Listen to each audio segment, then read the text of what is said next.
Dear Papa Dudut, magandang araw po, ako si Georgette. Guro sa isang public school na umiibig sa isang lalaking may dinadalang malaking problema sa kanilang pamilya. Naging maayos naman ang relasyon namin ni Lino pero sa kasamaang palad ay hindi ito nagtagal dahil nakaapekto sa pagsasama namin ang alitan nila ng kanyang ama. Ganon pa man, nananatili kaming magkaibigan ni Lino hanggang sa biglang namatay ang tatay nito. Dahil doon ay bigla na lang umalis si Lino at nagpakalayo-layo nang hindi man lang nagpapaalam sa akin. Naghintay ako para sa kanyang pagbabalik, Papa Dudut. Pero taon nang lumipas ay never siyang nagparamdam sa akin. Nawala na ako ng pag-asa na magkikita ulit kami kaya nag-move on na lang ako mula sa kanya. Doon po dumating sa buhay ko ang kaibigan ni Lino na si Billy.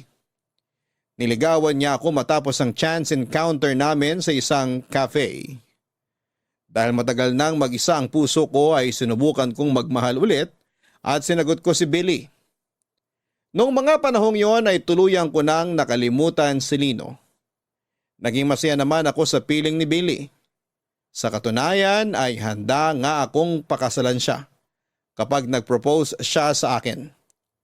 Ganon ako kaseryoso sa kanya, Papa Dudut. Pero ang marriage proposal na inaasahan ko ay naging mailap. Okay lang naman yon para sa akin. Wala mang singsing ay nagpatuloy ang magandang relasyon namin ni Billy. Hanggang sa isang araw, ang mundo ko'y biglang bumaligtad nang bigla na lang bumalik si Lino sa buhay namin nang walang pasabi. Nung nalaman ko ang balita ay agad ko siyang pinuntahan kasama ang nooy boyfriend kong si Billy.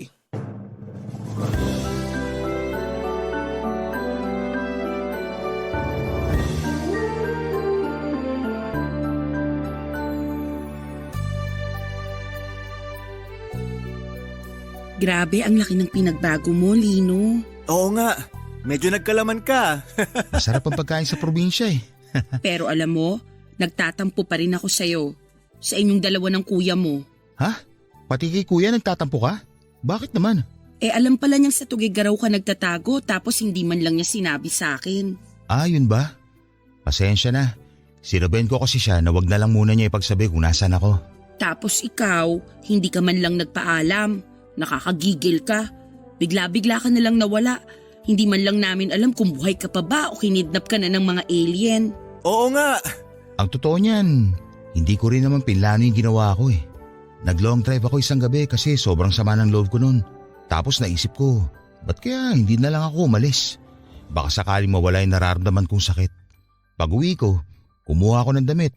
Iniwan ko lahat ng gamit ko tapos sumakay na ako ng bus papuntang Tugigaraw. Ano yun, soul searching? Kailangan mo hanapin sarili mo, ganon? Parang ganun na ngayon nangyari. Pero kahit na, dapat nagsabi ka man lang. Maiintindihan naman namin eh. Hindi ko na rin alam kung anong pumasok sa isip ko noon eh. Basta ang naalala ko na lang, ayoko na. Ayoko nang maalala yung mga masasakit na nakaraan ko. Pasensya na kung pinag-alala ko kayo. Ano pa nga bang magagawa namin? Tapos na.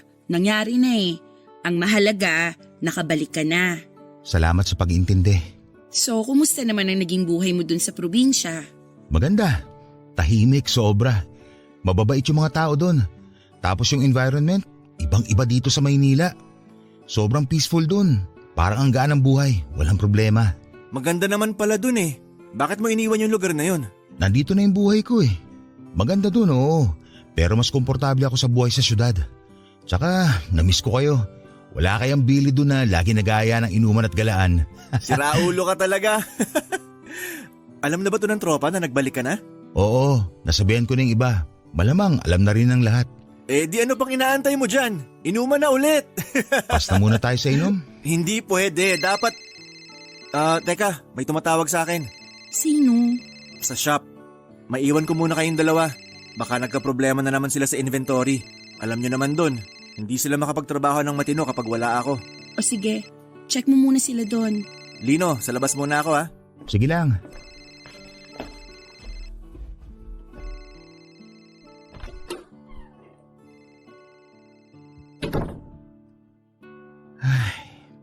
Ngayon ko lang nalaman, Close pala kay ni Billy?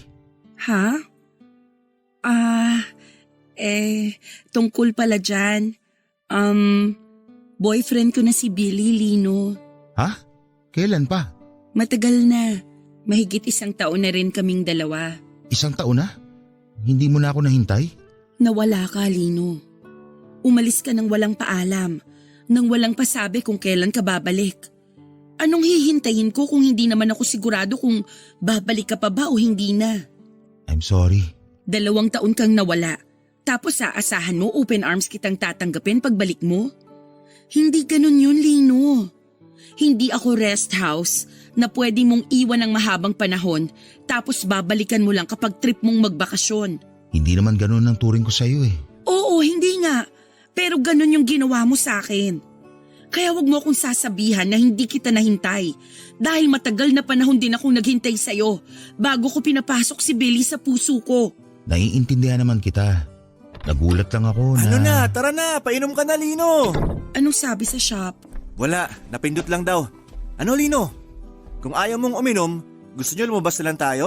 Kailangan nating i-celebrate yung pagbabalik mo. Tatawagan ko yung tropa. Next time na lang siguro. Ako na lang mag-aaya sa susunod. Ganun ba? O sige, kung ganun mauna na kami ni Georgette. Aalis na tayo? Oo, di ba sabi mo kailangan ng materials para sa activity niyo sa school bukas? Oo nga pala. O paano? Mauna na kami, Lino. Sige, mag-ingat kayo. Salamat sa pagbisita.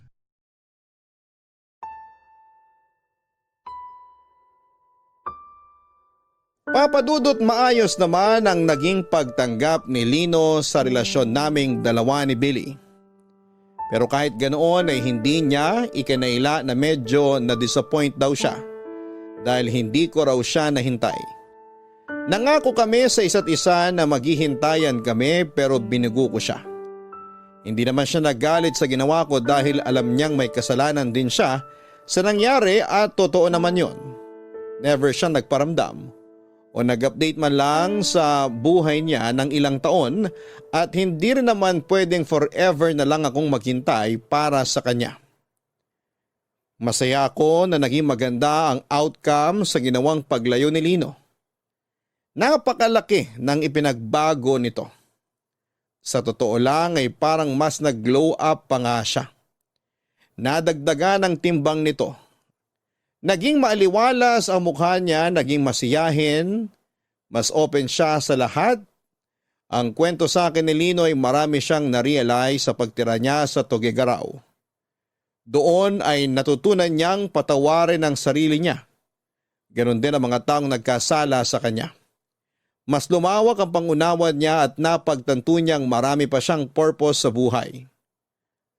Paano ako magagalit, Papadudot, sa biglang pag-iwan sa akin ni Lino kung naging maganda naman ang kinahinatnan ng pag-alis nito? Kaya sa huli kinalimutan na lang namin ang mga nangyari sa nakaraan at katulad ni Lino ay sinubukan naming magsimula ulit. Ang problema kung ang lahat ay masaya dahil sa pagbabalik ni Lino, isang tao naman ang nagkaroon ng pangamba. Walang iba kundi ang boyfriend kong si Billy. At yun mismo ang inamin niya sa akin, Papadudot. Georgette, sandali. Ipagbubukas kita ng sasakyan. Ay wow, ang sweet naman. Anong nakain mo ngayon, ha? Dati naman na akong sweet ah. I mean, mas extra sweet ka ngayon. Ayaw mo nun? Pumasok ka na. Salamat.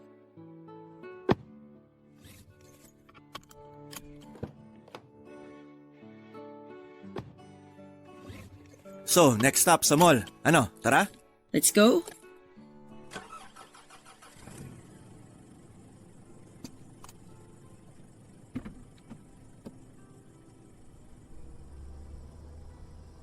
So, kumusta ka naman? Okay naman ako. Bakit mo natanong? Wala naman. Gusto ko lang malaman kung anong nararamdaman mo ngayong nagbalik na si Lino. Masaya. Kasi at least alam nating okay na siya ngayon. Bakit ikaw? Hindi ka ba masaya para sa kanya?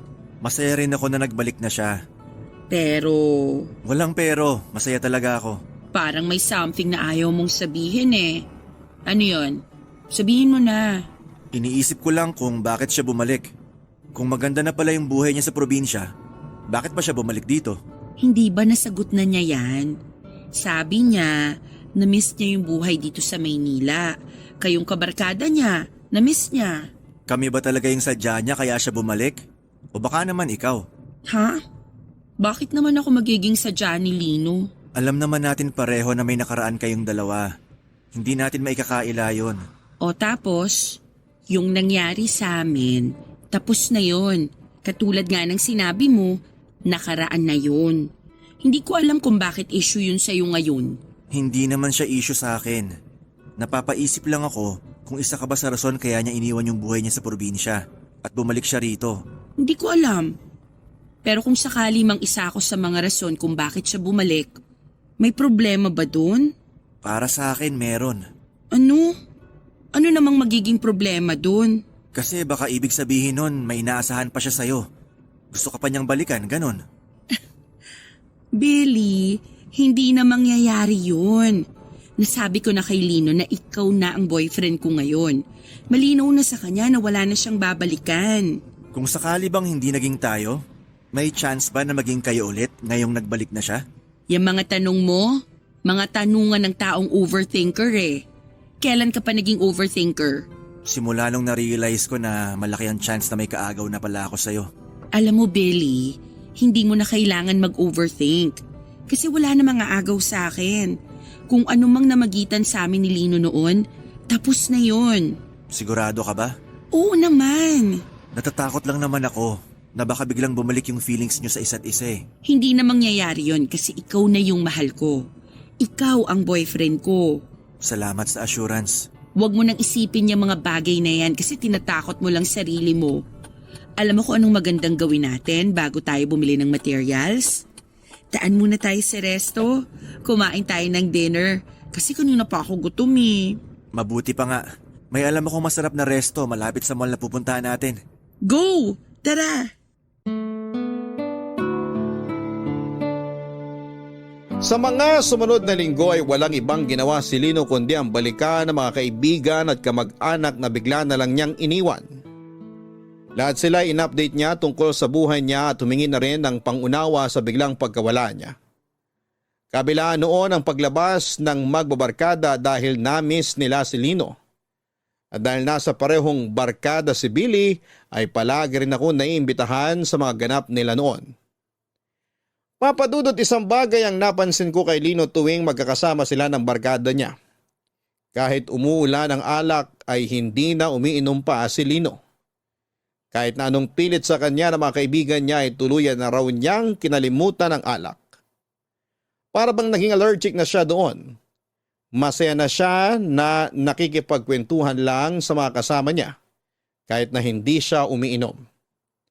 Noong moment na yon ay sobrang proud na proud ako para sa kanya. At dahil hindi rin ako umiinom ay hindi nakawala sa akin ang mga nakaw-tinging ginagawa sa akin ni Lino.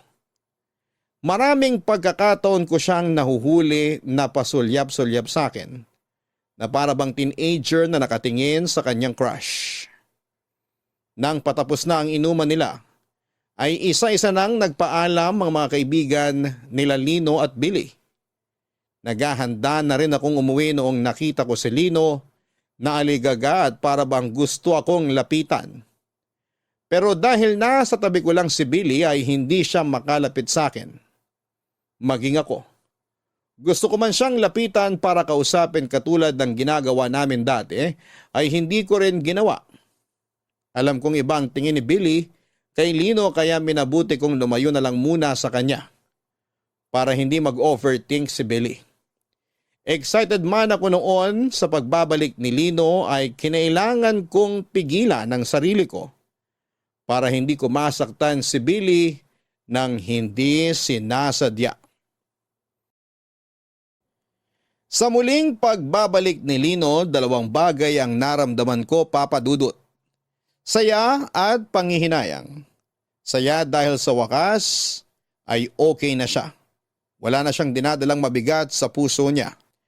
Panghihinayang dahil hindi ko maiwasang isipin ang katanungan na kung hinintay ko ba siya, ay ano kaya ang magiging relasyon namin ngayon. Ayoko mang aminin noon pero iba pa rin ang tingin ko kay Lino. Alam kong iba pa rin ang attachment na nararamdaman ko sa kanya kahit na ilang taon na kaming nagkahiwalay. Kaya nga minsan kapag nagkayayaan ang barkada nila Lino at Billy ay minsan ay hindi na lamang ako sumasama para maiwasan ko si Lino. Alam ko kasi sa sarili ko na hindi maganda ang nararamdaman ko para sa kanya. Ganon din naman ang ginawa ni Lino na lumayo at umiiwas din sa akin bilang respeto na rin sa relasyon namin ng kaibigan niyang si Billy. Litong-lito ako noon sa nararamdaman ko. Hindi ko alam kung dahil ba sa sobrang na-miss ko lang si Lino, kaya ako nagkakaganon. O baka naman hindi pa talaga ako tuluyang nakaka-move on mula sa kanya. Masaya naman ako that time sa piling ni Billy. Masaya ako at kontento na ako sa relasyon naming dalawa. Handa na nga akong magpakasal sa kanya noon pero nang bumalik si Lino, ay para bang nagbago ang tibok ng puso ko. At hindi ko gusto ang nararamdaman kong yon. Ang pagkalito ng damdamin ko ang ibinahagi ko kay Tati para masagot ang katanungan sa puso ko. Pero kung sakali sana maurong yung date ng event para naman kahit papano makapagpahinga tayo, no? Sa tingin mo? Hoy! Okay ka lang? Ha? Nakikinig ka ba sa sinasabi ko? Kanina ka pa nakatunga nga dyan sa sopas na kinakain mo ah. Ano ba yung sinabi mo? Wala. Huwag mo nang isipin yon. Sagutin mo na lang yung tanong ko, okay ka lang ba? Oo naman. Bakit naman ako hindi magiging okay? Kasi, pansin ko nito mga nakaraang araw, parang wala ka sa sarili mo. Para bang ang lalim-lalim lagi ng iniisip mo? Marami lang talaga akong iniisip ngayon. Paperworks, activities sa school, tapos malapit na exams ng mga bata. Ewan ko, sobrang crowded ng utak ko ngayon. Yun lang ba talaga? Oo, wala nang iba pa. Kasi, napansin ko rin na nagkaganyan ka simula nang bumalik na si Lino. Ha? Hindi ah. Ay nako Georgette, ako pa ba ang paglilihiman mo? Kilalang kilala na kita? Sabihin mo nga sa akin yung totoo. May kinalaman si Lino sa nangyayari sa'yo ngayon ano? Sige, sasabihin ko sa iyo ang totoo pero sa atin na lang to ha. Go! Ano ba kasing meron? Tama yung hinala mo na may kinalaman nga si Lino sa kung bakit ako nagkakaganito. Wait, sa paanong paraan? Ginugulo ka ba niya? Hindi naman pero unconsciously. Oo. Unconsciously? Paano? Oy, huwag mo sabihin may gusto ka pa rin dun sa tao. Oh my gosh, Georgette! Hindi ko naman alam na may feelings pa rin ako para sa kanya eh. Ngayon ko lang na-realize. Anong ngayon mo lang na-realize? May boyfriend ka na, no? Alam ko. Oh, tapos? Dapat wala ka ng ganyang-ganyang nararamdaman pa sa ex mo. Hindi ko nga rin alam eh. Naguguluhan na ako. Wala kang dapat ikagulo ng isip, okay? Common sense lang yan. May boyfriend ka, so mag-focus ka sa boyfriend mo. Yun naman ang ginagawa ko eh. Pero hindi pa rin siya nawawala sa isip ko. Alam mo ba yung term na limerence? Limerence? Ano naman yun? Yung obsessive infatuation na nararamdaman mo sa isang tao. Yung bigla-bigla ka nalang nagkakaroon ng desire na makasama siya. Namimiss mo siya, gusto mo siyang kasama, obsessed ka sa taong yun kahit wala naman siyang ginagawa. Limerence daw ang tawag doon eh. At talagang nag-research ka pa para lang panindigan yung nararamdaman mo, ha? Hindi ko nga alam kung ba't ako nagkakaganito eh. Kaya hinahanap ko yung sagot. O so kung limerence man yan, anong mangyayari ngayon? Hihiwalayan mo na si Billy? Siyempre hindi. Hindi ganun yun. Siguro ganito lang yung nararamdaman ko kay Lino kasi bigla siyang dumating pagkatapos ng mahabang panahon. Ay nako, Georgette. Tigilan mo na yung ginagawa mong pagdadahilan, okay? Tapos na kayo ni Lino. Si Billy na ang boyfriend mo. Kaya si Billy ang bigyan mo ng atensyon at wag si Lino. Baka mamaya niyan, makagawa ka pa dyan ng kasalanan na hindi mo gugustuhin. Hindi naman ako haabot sa ganun. Oo nga, pero yung isip at damdamin mo. Gumagawa na ng kasalanan, oh. Parang cheating na rin yan eh. May boyfriend ka, di ba? Pero ibang lalaki yung iniisip mo. Grabe ka naman. Ikaw ang grabe. Nahawa mo ako ng sakit mo, no? May ubot-supon na rin ako ngayon. Sorry na. Hindi ko naman gusto magkasakit. Sino bang gustong mapaos? Mukhang magaling ka naman na eh. Hindi pa ako magaling. Kailangan ko pang ipahinga to ng maigi. Speaking of pahinga, alam mo ikaw ang magpahinga dyan sa ginagawa mo. Tumigil ka na bago pa malaman ni Billy yan. Kawawa naman yung tao. Hindi ko mawari kung ano na nga ba ang nangyayari sa akin noon. Pilit kong inaalis si Lino sa isipan ko pero hindi siya mawala-wala sa utak ko. Kada oras, kahit habang nasa klase o kahit kumakain, ay bigla na lang siyang sumusulpot sa isip ko. At tuwing naaalala ko siya ay bigla akong nakakaramdam ng excitement. Bago matulog, pagkagising sa umaga habang naglalakad ay bigla ko na lang siyang naaalala ng walang dahilan. Nakukonsensya na nga ako noon dahil kahit kasama ko si Billy ay si Lino pa rin ang nasa isip ko. Pakiramdam ko noon ay nag-cheat ako sa boyfriend ko dahil ibang tao ang tumatakbo sa isipan ko.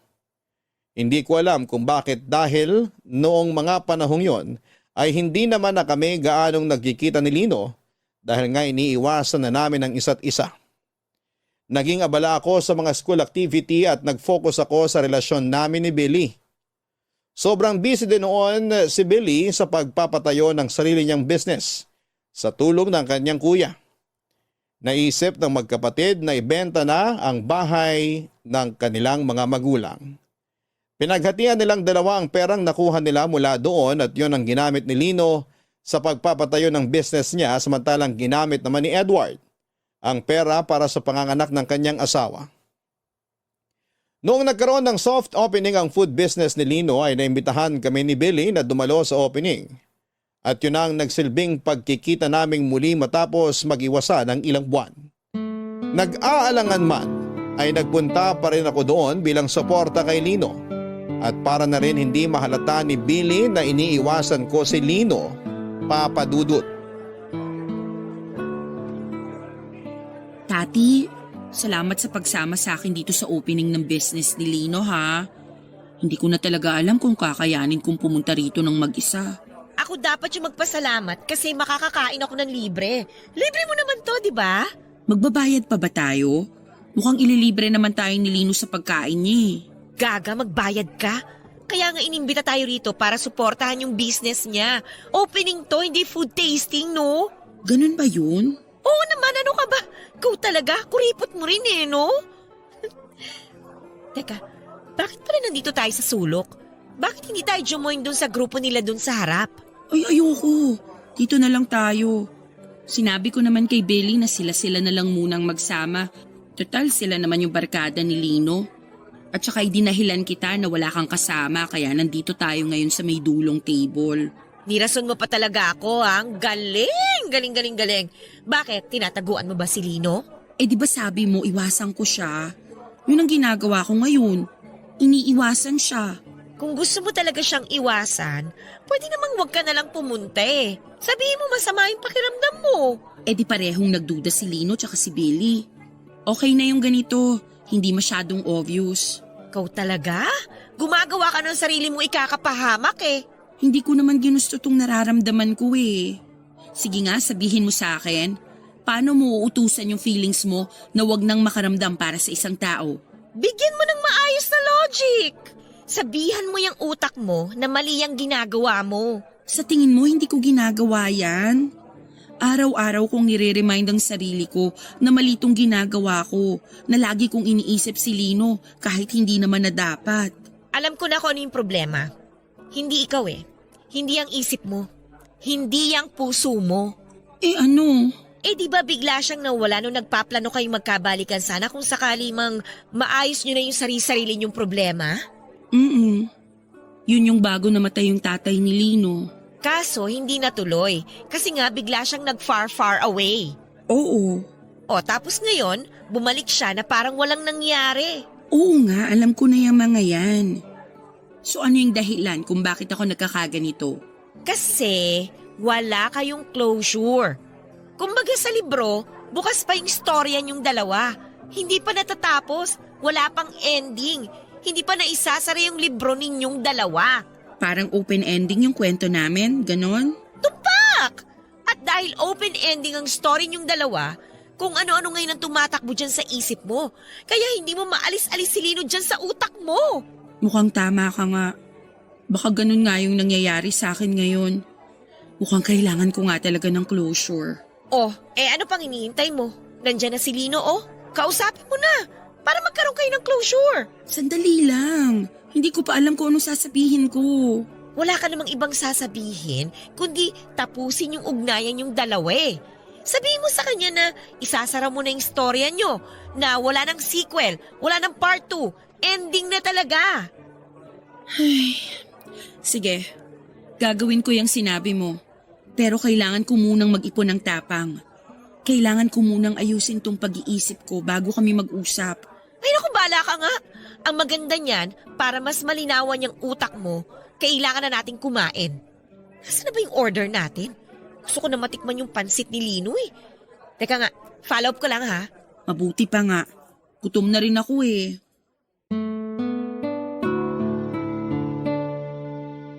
Mabuti na lang at kasama ko si Tati noong araw na yon dahil parang nagsimula nang magkaroon ng awkwardness sa pagitan namin ni Lino, lalo na tuwing magkakasama kaming tatlo nila Billy. Noong time na yon ay inilayo ko ang sarili ko sa kanila. Inayaan ko na lamang silang magbabarkada na magsama-sama samantalang ako ay kasama ko naman si Tati sa gilid lang. Successful ang naging opening ng food business ni Lino Papadudot.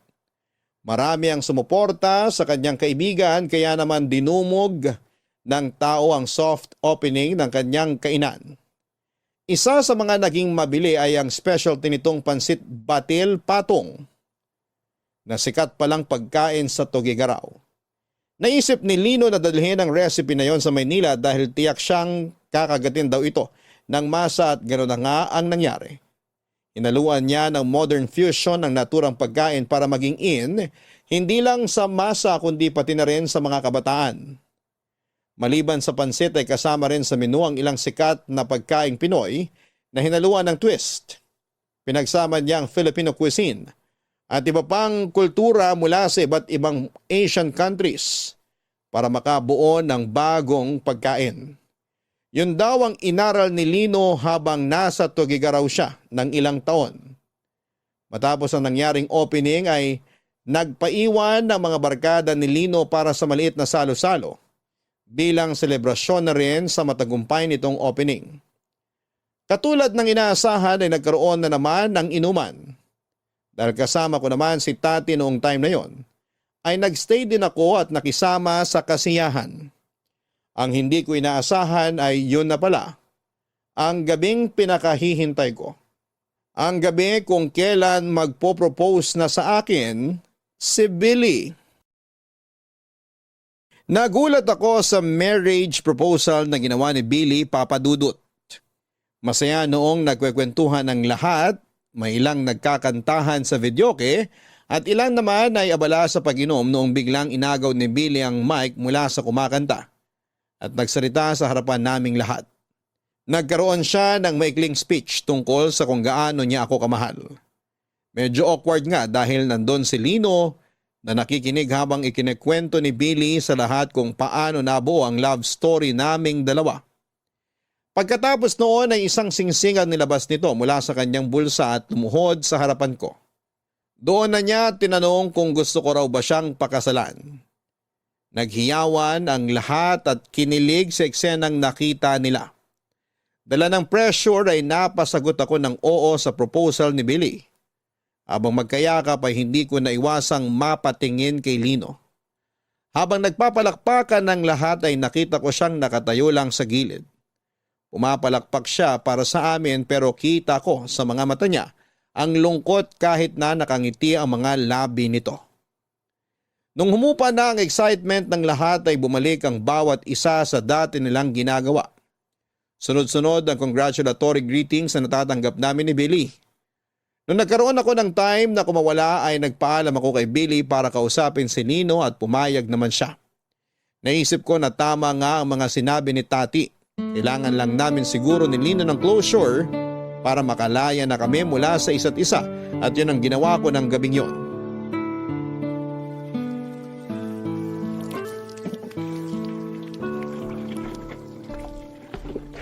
Lino, busy ka ba? Oh, ikaw pala. Hindi naman ako busy. Tinatapos ko lang itong mga nagamit na pinggan para wala na hugasin bukas. Bakit? Pwede ba tayong mag-usap? Oo naman. Anong meron?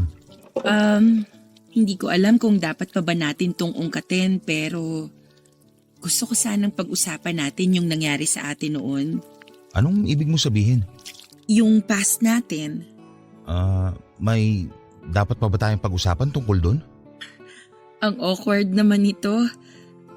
Sige, wag na lang. Georgette, sandali. Makikinig ako. Ano yung gusto mong pag-usapan natin? Yung nangyari sa atin noon. May mga pinagsisisihan ka ba sa nangyari? Sa naging takbo ng relasyon natin? Kung gusto mong malaman kung may pinagsisisihan ba ako sa naging takbo ng relasyon natin, ang sagot ko oo. Marami. Marami akong pinagsisisihan sa mga ginawa ko na kung mababalik ko lang yung nakaraan, marami akong babaguhin. Marami akong gustong gawin. Nagsisisi ka saan? Saang parte? Kasi kung ako ang tatanungin mo, wala akong pinagsisisihan sa relasyon natin. Naging masaya ako na nakilala at naging boyfriend kita noon. Nakakalungkot na kinailangan kitang hiwalayan. Pero kailangan kong gawin yon para rin sa sarili ko. Hindi ko rin pinagsisisihan yung ginawa kong yon, Lino. Salamat na ganun ang tingin mo sa relasyon natin. Masaya, hindi malilimutan. Sa akin kasi, yung parting yun ng buhay ko ang isa sa mga pinakamahirap. Sobrang lugmok ako nun sa puntong nasayang kita. Sinayang kita. Hinayaan kitang umalis. Hindi man lang kita ipinaglaban kahit na alam ko sa sarili ko kung gaano kita kamahal. Kung ganon, bakit ka umalis? Bakit hindi ka nagsabi sa akin? Noong mga panahong nasa Tugigaraw ka ba? Ni isang beses? Naalala mo man lang ba ako? Araw-araw. Hindi mo alam kung gaano ang paghihirap na tiniis ko. Na ginawa ko para pigilan ang sarili ko na kontakin ka. Walang araw na hindi ka pumasok sa isip ko. Ang problema lang, hindi dumapo sa isip ko na habang nagtatago ako at inaayos ang buhay ko, naiwan kita naghihintay, umaasa na mag-isa. Nung nalaman mong kami na ni Billy, anong unang pumasok sa isip mo? Nangyari na yung kinatatakutan ko, na nawala na yung pagmamahal mo para sa akin, na masyado na akong huli. I'm sorry kung hindi ko na panindigan yung pangako ko sa'yo na hihintayin kita. Hindi mo kailangan panindigan yun dahil hindi mo na maresponsibilidad na hintayin magbago ko. Isa sa mga natutunan ko sa relasyon natin yung hindi ko dapat binibigyan ng alalahanin yung tao minamahal ko. Kaya humihingi rin ako ng tawad sa mga responsibilidad na ibinigay ko na kung tutuusin, hindi mo naman dapat trabaho. Wala na sa akin yon. Ako naman yung nagkusa Pero sa huli, hindi ko rin naman napanindigan. Pero kalimutan na natin yon. Alam mo kung anong maganda sa sitwasyon natin ngayon? Ano? Kung ano man yung nangyari sa atin noon, tapos na yon. Pwede na natin siyang kalimutan at hayaan na lang sa nakaraan. Ang mahalaga, marami tayong natutunan sa nangyari. Ngayon, pwede na tayong magsimula ulit sa kanya-kanya nating buhay. Tama ka naman. At mukhang gano'n naman yata ang ginagawa natin ngayon, hindi ba? Oo nga, ganun nga. Anyway, congratulations pala sa business mo. Successful ang first day. Masaya ako para sa'yo, Lino. Salamat. Masaya rin ako para sa inyo ni Billy. Umasa kang susuportahan kong pagsasama niyong dalawa. Maraming salamat. Georgette, Lino! Nandito lang pala kayo Kung saan-saan ko kayo hinahanap. Ano, tara na? Alis na ba kayo? Oo, nauna na rin yung iba. Mga lasing na Ikaw, kaya mo bang magmaneho? Oo naman. Kanina pa naman ako tumigil sa pag-inom Kaya nakapagpahinga na ako. Nawala na yung amats ko. O sige, tara na. Lino, maraming salamat sa pag-invite. Walang anuman. Mag-ingat kayo pa uwi ha. Salamat. Mauna na kami.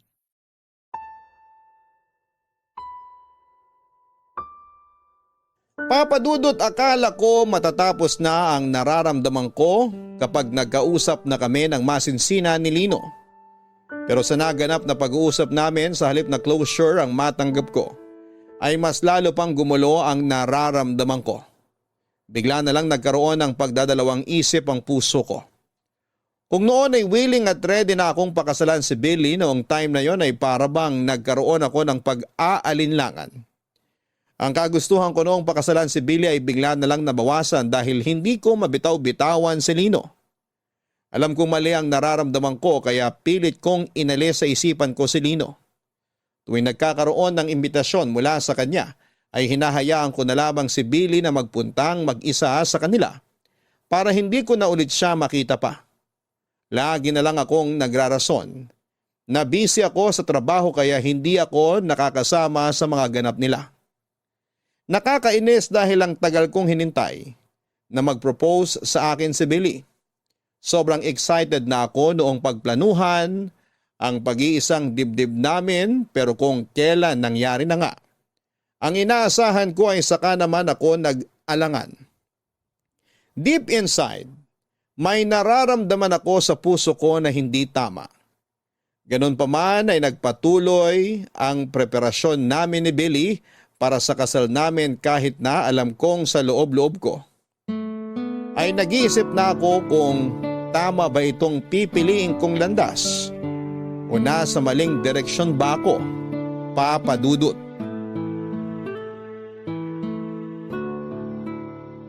Oh, tingnan mo to. Parang maganda to. Modern rustic wedding. Pero panigurado magastos to. Vintage kaya? O normal wedding na lang? Ano nga ulit yung sabi mo nun? Di ba gusto mo ng garden wedding ba yun o beach wedding? Kasi yung panahon kasi natin ngayon, mahirap tiyempuhin eh. Kaya hindi rin advisable na mag-outdoor wedding. Ano sa tingin mo? Aha, mahirap nga. Ano ba? Ano pa bang suggestion mo? Georgette, okay ka lang ba? Ha? Parang wala ka namang kalatoy-latoy ngayong araw. Masama ba pakiramdam mo? Ay hindi. Hindi, okay lang ako. Maayos naman pakiramdam ko. Bakit parang wala ka namang interest dito sa pinag-uusapan natin? Bumili pa nga ako ng wedding magazine kasi akala ko magugustuhan mo to. Pero parang nasa ibang dimension naman yung isip mo. Sorry, puyat kasi ako kaya hindi pa nagfa-function ng maayos tong utak ko. Gusto mo ba ng kape? Mag-order ako. Hindi na, salamat. Nagkape na ako sa bahay kanina. Dati-rati kapag kasal ang pinag-uusapan, sobrang excited mo. Bakit ngayon di ko na maramdaman yung excitement mula sa'yo? Marami lang talagang tumatakbo sa isip ko ngayon. Pasensya ka na ha. Tulad ng? Basta, Sabihin mo na. napaisip lang ako. Aware ka pala na matagal ko nang gustong magpakasal? Akala ko hindi mo lang magets yung ginagawa kong pagpapapansin noon. Oo naman. Lagi mo kayang binabanggit sa akin yung pagpapakasal. Hindi mo man sinasabi directly pero ramdam ko. Pero bakit ngayon ka lang nag-propose sa akin? Kung ganong alam mo na pala yung gusto ko. Siyempre hindi naman ganun kadaling magpakasal, Georgette. Kailangan ko pa rin pag-isipan yun ng maigi. Hindi basta-basta ginagawa yung desisyon na yun. Oo, naiintindihan ko naman na hindi ganon kadali ang magdesisyon. Pero bakit ngayon? Bakit biglang naisip mo na gusto mo na palang magpakasal ngayon? Anong dahilan? Anong meron ngayon na wala noon? Hindi ko alam na kailangan pala ng interview pagkatapos ng proposal. Marami kasi tayong bagay na kailangan i-consider bago magpakasal. Siyempre yung expenses, yung status natin kung kaya ba nating bumuo ng pamilya and whatnot. Tapos siyempre kailangan ding ready tayo mentally. Lahat ng yon and other factors, pinag-isipan ko muna bago ko nag-propose sa'yo. Para sa ganun, masasabi kong ready na talaga ako. I see. Bakit parang hindi ka satisfied sa sagot ko? Hindi ba yun yung inaasahan mong sagot? Wala bang kinalaman si Lino dito? Si Lino? Anong connect ni Lino sa kasal natin? Napaka-coincidental lang kasi na sa tagal ng panahong nagpaparamdam ako sa'yo na gusto ko nang magpakasal. Saka mo lang naisip na mag-propose kung kailan bumalik na si Lino. Hindi ba yun ang dahilan? Siyempre hindi. Bakit naman si Lino ang magiging dahilan kung bakit kita pakakasalan? Pakakasalan kita kasi mahal kita. Kung iniisip mo na si Lino nag-trigger kung bakit ako biglang nag-propose sa'yo, hindi siyang dahilan. Sorry, na-curious lang ako. Aaminin ko. Oo, na-threaten ako nung biglang bumalik si Lino. May past kayo eh.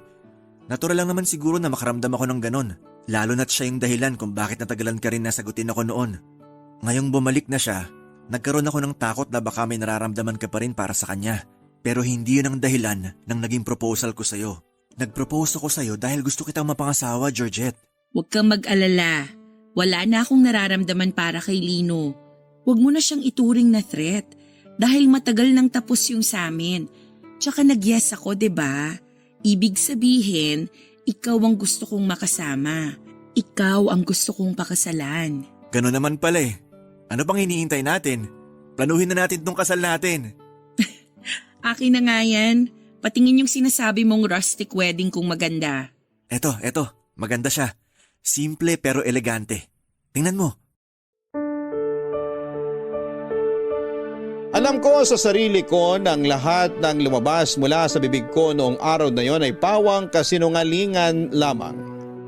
May nararamdaman pa ako para kay Lino at yon ang totoo. Nasabi ko lang ang mga yon kay Billy dahil ayaw ko siyang masaktan. Pero ang totoo ay nahahati na ang puso ko para kay Billy at kay Lino. Gusto ko pa rin si Lino, Papa Dudut. Yun ang dahilan kung bakit bigla na lang akong nawala ng gana sa paparating sanang kasal namin ni Billy. Yun ang dahilan kung bakit hindi ko maalis-alis si Lino sa isip ko. Yun ang dahilan kung bakit hindi ako mapakali tuwing nakakasama ko si Lino. Sa mga sumunod na buwan ay pinakiramdaman ko ang sarili ko. Naisip ko na baka may magbago pa sa nararamdaman ko sa paglipas ng mga araw. Pero habang tumatagal, ay mas lalo lang gumulo ang isipan ko. Ang problema ko ay kung ano ba dapat ang susundin ko. Sino ba dapat ang pipiliin ko? Hindi ko alam kung susundin ko ba ang sinasabi ng isip ko na ipagpatuloy ko na lang ang nasimula namin ni Billy. Dahil siya naman ang nandyan noong nawalan ako ng kasama. Mahal ako ni Billy, ramdam ko yon at mahal ko rin naman siya. Pero kung ako ang tatanungin ay iba ang isinisigaw ng puso ko. Mas matimbang ang pagtingin ko para kay Lino kumpara kay Billy. Ang mahirap ay hindi ko alam kung alin ba ang tamang gawin. At noong mga panahong yon ay gulong-gulo na talaga ako. Lalo na't habang tumatakbo ang oras, ay mas lalong napapalapit naman ang araw ng kasal namin ni Billy, Papa Dudut. Kahit hindi sigurado sa nararamdaman ko ay nanatiling tikom ang bibig ko. Sumabay na lamang ako sa agos at nakipag-cooperate sa mga preparation para sa kasal namin ni Billy. May date na ang kasal namin, Papa Dudut. Nakaredy na rin ang buong entourage at may mga nakausap na kami pagdating sa catering, photography at pati sa venue. Handa na ang lahat maliban sa akin at hindi ko alam kung papaano ko aaminin kay Billy na nagkaroon na ako ng cold feet o ang kawalan ng kumpiyansa kung dapat ko bang ituloy ang pagpapakasal. Ayoko siyang saktan pero sa parehong pagkakataon ay naisip ko na kung ipagpapatuloy ko ang kasal. Nang hindi ako sigurado ay dalawa kami ni Billy ang magsasuffer. Ang ginawa ko na lamang ilang linggo bago ang kasal ay umuwi ako sa probinsya namin para malinawan ang utak ko. Gusto kong lumayo muna sa lahat ng problema ko at huminga. Doon ay kinausap ko ang mga magulang ko at humingi ako ng payo sa kanila, Papa Dudut. Inamin ko sa kanila ang lahat. Sinabi ko sa kanilang nahahati ang puso ko sa dalawang lalaki. Pareho nilang kilala sina Billy at Lino, Papa Dudut. Minsan na kaming nagbakasyon sa Albay ni Lino noong magkasintahan pa lamang kami samantalang si Billy ay ipinakilala ko sa mga magulang ko noong mga panahong handa na akong mag-settle down kasama siya. Ang tanging naipayo sa akin ng mga magulang ko ay sundin ko raw kung ano ang nasa puso ko dahil yon ang tanging makapagpapasaya sa akin. Mahirap tanggapin ang katotohanan pero sa halip na patuloy na saktan, ang taong walang ibang ginawa kundi ang mahalin ako ay marapat daw na sabihin ko na lamang sa kanya ang katotohanan. Pagkabalik ko ng Maynila ay nagpasya na ako sa dapat kong gawin. Una kong kinausap si Billy, pagkabalik ko, Papa Dudut.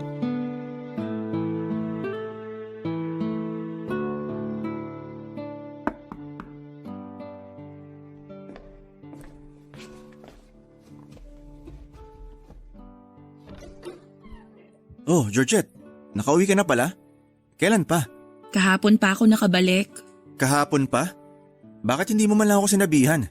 Kagabi pa ako tumatawag sa'yo, pero di mo sinasagot yung mga tawag ko. Marami lang akong iniisip kagabi. Sorry kung hindi ako nakapag-update. Pwede ba akong pumasok?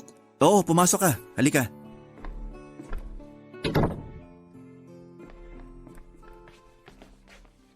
Upo ka muna rito. Salamat. Pasensya na sa kalat. Nasa kalagitnaan ako ng paglilinis eh. Nag-lunch ka na ba? Sakto, nagluluto ako ngayon. Huwag ka na mag-abala. Tapos na akong kumain. Ganun ba? O sige, drinks na lang. Billy, kailangan nating mag-usap. Okay. Tungkol saan? Nagpunta ako sa probinsya, hindi dahil may emergency si nanay. Umuwi ako sa amin para makapag-isip-isip. Isip-isip? Anong kailangan mong pag-isipan? Nitong mga nakaraang buwan, sobrang naguluhan yung isip ko. Hindi ko alam kung ano ba tong nararamdaman ko. Sobrang litong-lito na ako kaya umalis ako. Umuwi ako sa amin para malinawan ang isip ko. Georgette, hindi kita maintindihan. Hindi pa ako handang magpakasal, Billy. Ha? Bakit? Paanong hindi ka pa ready? Hindi ready saan? Gusto mo bang ilipat yung date ng kasal natin? Hindi yung date ng kasal ang problema. Ano? Ako yung problema. Billy, sorry pero ayoko nang magpakasal sa'yo. Bakit? Ano yung rason kung bakit ayaw mo nang ituloy yung kasal? Dahil ba to kay Lino? I'm so sorry. Sorry kung nagsinungaling ako sa'yo. Sorry kung pinaasa kita pero ang totoo, may nararamdaman pa rin ako para kay Lino. Akala ko mawawala din to kalaunan pero habang tumatagal, mas lalong lumalakas yung feelings ko para kay Lino eh. Hindi ko alam kung bakit pero yun yung totoong nararamdaman ko. Si Lino pa rin ang laman ng puso ko magpahanggang ngayon. Kung ganon, wala na talaga akong magagawa. Kahit ipaglaban ko tong pagmamahal ko sa'yo, matatalo pa rin ako kasi hindi naman talaga ako yung totoong mahal mo. Tama ba? Lahat ng ipinakita ko sa'yo noon, totoo ang mga yun. Nagkagusto ko sa'yo. Minahal kita. Ikaw na nga yung lalaking inakala kong makakasama ko habang buhay eh. Pero nung dumating si Lino, nakita ko kung paanong mas matimbang pa rin yung pagmamahal ko para sa kanya. Inaasahan ko na yan. Alam ko naman na may nauna na dyan sa puso mo. Kaya nga ako na-threaten nung bumalik si Lino kasi alam kong kapag nangyari yung kinakatakot ko, wala akong laban sa kanya. Hanggang sa nangyari na nga. Dumating na yung araw na ayaw kong mangyari. Yung piliin mo siya kesa sa akin. I'm so sorry. Sana mapatawad mo ko. Natanong mo sa akin dati kung bakit natagalan bago ko nag-propose sa'yo. Ito ang isa sa mga dahilan. Kaya ako natagalang mag-propose sa'yo kahit na gustong gusto ko nang gawin yun noon. Kasi hindi ko alam kung ano magiging reaksyon mo kung sakali mang bumalik si Lino sa buhay mo. Kaya ako nag-propose kung kailan nagbalik na si Lino para malaman ko kung sinong pipiliin mo sa aming dalawa. Akala ko nga ako na yung nagwagi kasi tinanggap mo yung singsing na binigay ko. Pero sa huli, mas mananaig pa rin talaga yung taong mas nauna na. Huwag ka mag-alala. Papalayain kita kung yun ang hinihiling mo. Ayoko rin namang maging kontrabida sa buhay nyo. Masakit para sa akin pero mas masakit kung ako yung pipiliin mo kahit hindi naman ako yung totoong mahal mo. Kaya, Georgette, papalayain kita. Hindi dahil sumuko ako, kundi dahil mahal kita at gusto kong maging masaya ka. Hindi man dahil sa akin, pero at least masaya ka sa piling ng iba.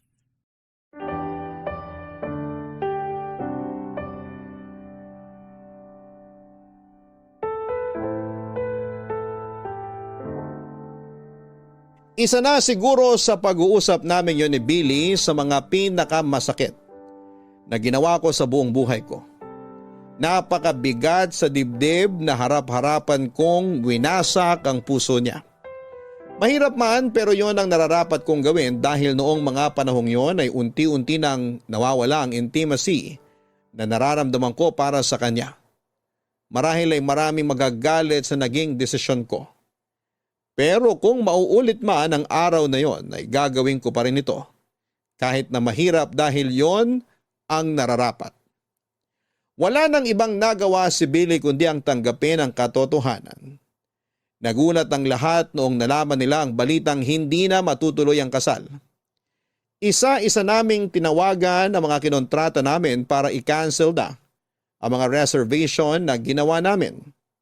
Pagkatapos noon ay nagpakalayo-layo si Billy para makalimot at naintindihan ko ang ginawa niyang yon. Hindi na ulit kami nagkausap matapos ang paghihiwalay naming dalawa. Nakakakonsensya man ang ginawa ko pero mas maganda na yon kesa itinuloy ko ang buhay na alam ko namang hindi rin magtatagal. Ilang araw din akong hindi nakipagkita sa mga kaibigan nila Billy dahil umiwas ako sa maaaring maging tanong nila. Tanging sa school at bahay lang ako nananalagi at kung lalabas man ay si Tati lang ang lagi kong kasama. Makaraan ngang 1 linggo ay nag-message sa akin si Lino at tinanong kung okay lang ba ako. Doon ko na siya sinabihan na gusto kong makipagkita sa kanya para makausap siya, Papa Dudut.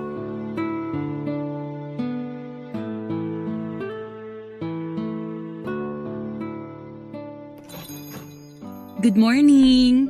Uy Georgette, ang aga mo naman. Kabubukas pa lang namin ah. Maaga akong nagising. Gusto kong magpahangin kaya naisip kong dumaan na lang dito sa restaurant mo. Sakto, katatapos ko lang magluto ng breakfast. Sumabay ka na sa amin. Salamat! Kamusta ka na pala? Okay ka na ba? I mean, for sure mahirap yung nangyaring hiwalayan niyo ni Billy. Maayos naman ako ngayon. Mahirap para sa aming dalawa yung nangyari pero yun ang kailangan naming gawin para hindi na kami mas lalong mahirapan. Alam kong medyo maaga pa to para tanungin. Pero ano ba kasing nangyari?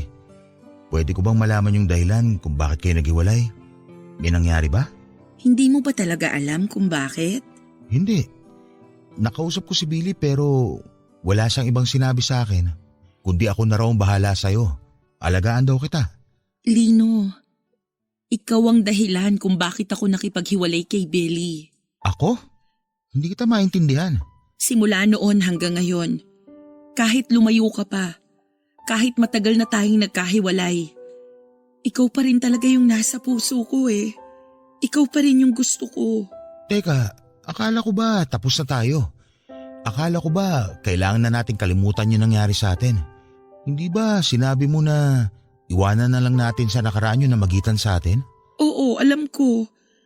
Sinabi ko yun kasi akala ko makakalimutan kita. Akala ko kaya kitang bitawan. Pero kahit anong pilit ko, hindi ka talaga maalis-alis sa puso ko eh. Ikaw pa rin talaga. Georgette, hindi ko alam kung anong sasabihin ko.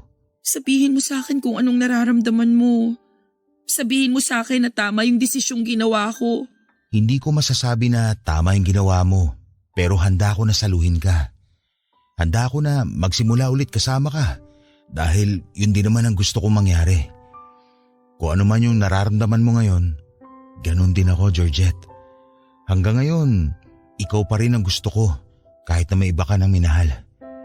Noong nalaman ko nga na may bago ka ng boyfriend, sobrang sakit nun para sa akin. Pero alam kong wala akong karapatang magreklamo dahil kasalanan ko rin naman eh.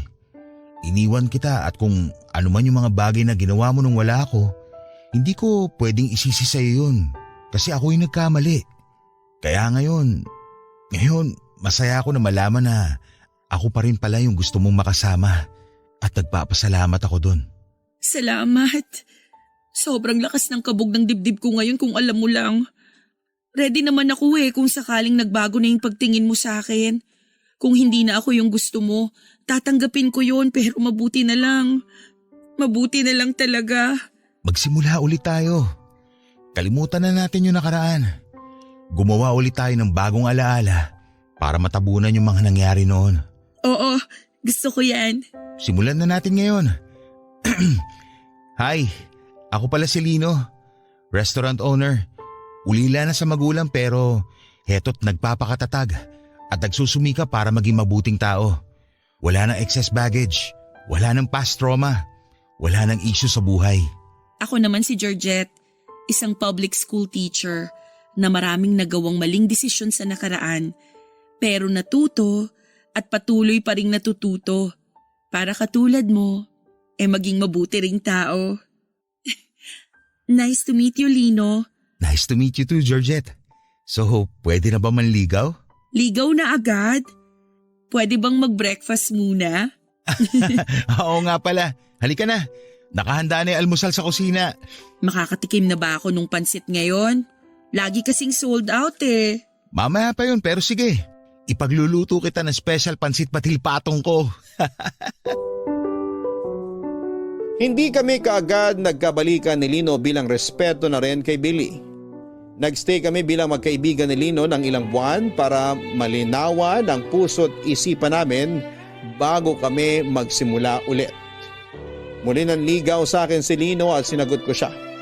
Sa pagkakataong yun ay nagkaroon kami ng pangalawang pagkakataon para itama ang naunang relasyon namin. Natuto si Lino na iwan sa labas ng relasyon ng mga excess baggage niya. Samantalang ako ay natuto namang huwag umalis kapag may problemang pinagdadaanan ang partner ko. Pagkatapos ng 1 taon ay nagpakasal kami ni Lino. Ipinagpatuloy namin ang mga pangarap namin para sa isa't isa. At nagsama kami para bumuo ng sariling pamilya. Papadudot, ang kwentong ito ay nangyari 7 years ago. 39 years old na ako sa ngayon at may 3 anak na kami ni Lino.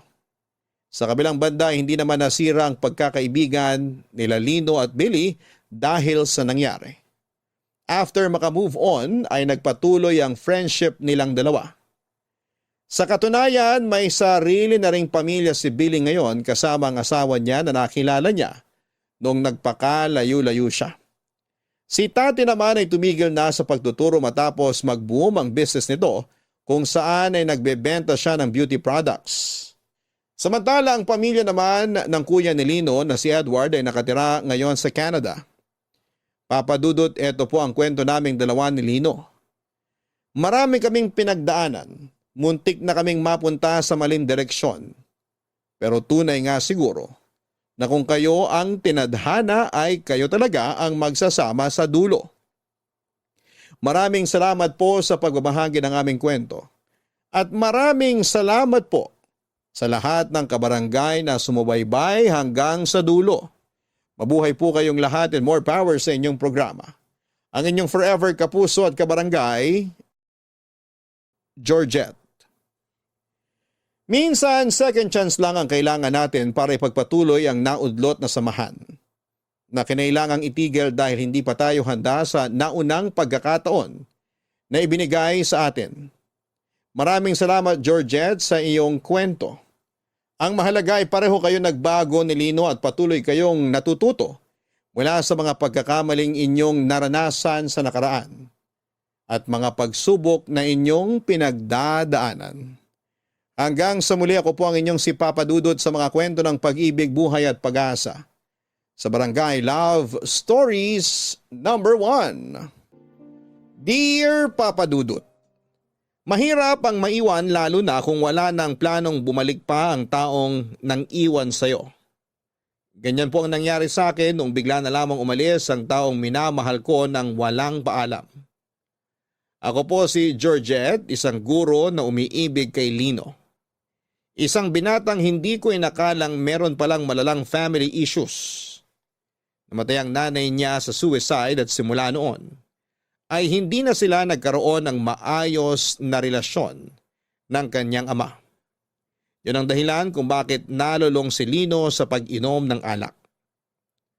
Ang problema niya sa pamilya na siyang nakaapekto sa kanyang pag-uugali ang naging dahilan kung bakit kami naghiwalay.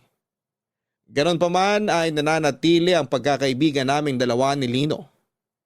Tinulungan ko siya sa kanyang problema at nangako naman si Lino na ayusin na niya ang buhay niya para sa ganon ay makabalik na kami sa dati. Pero noong namatay ang tatay niya, na wala man lang nangyaring reconciliation, ay bigla na lang ding nawala na parang bula si Lino. Nung una ay nakala naming nag-out of town lamang siya dahil naisip namin na baka nagluluksa pa rin siya sa biglang pagkawala ng tatay niya. Pero linggo ang lumipas ay hindi pa siya bumabalik. Nagsimula kaming mag-alala para sa kanya.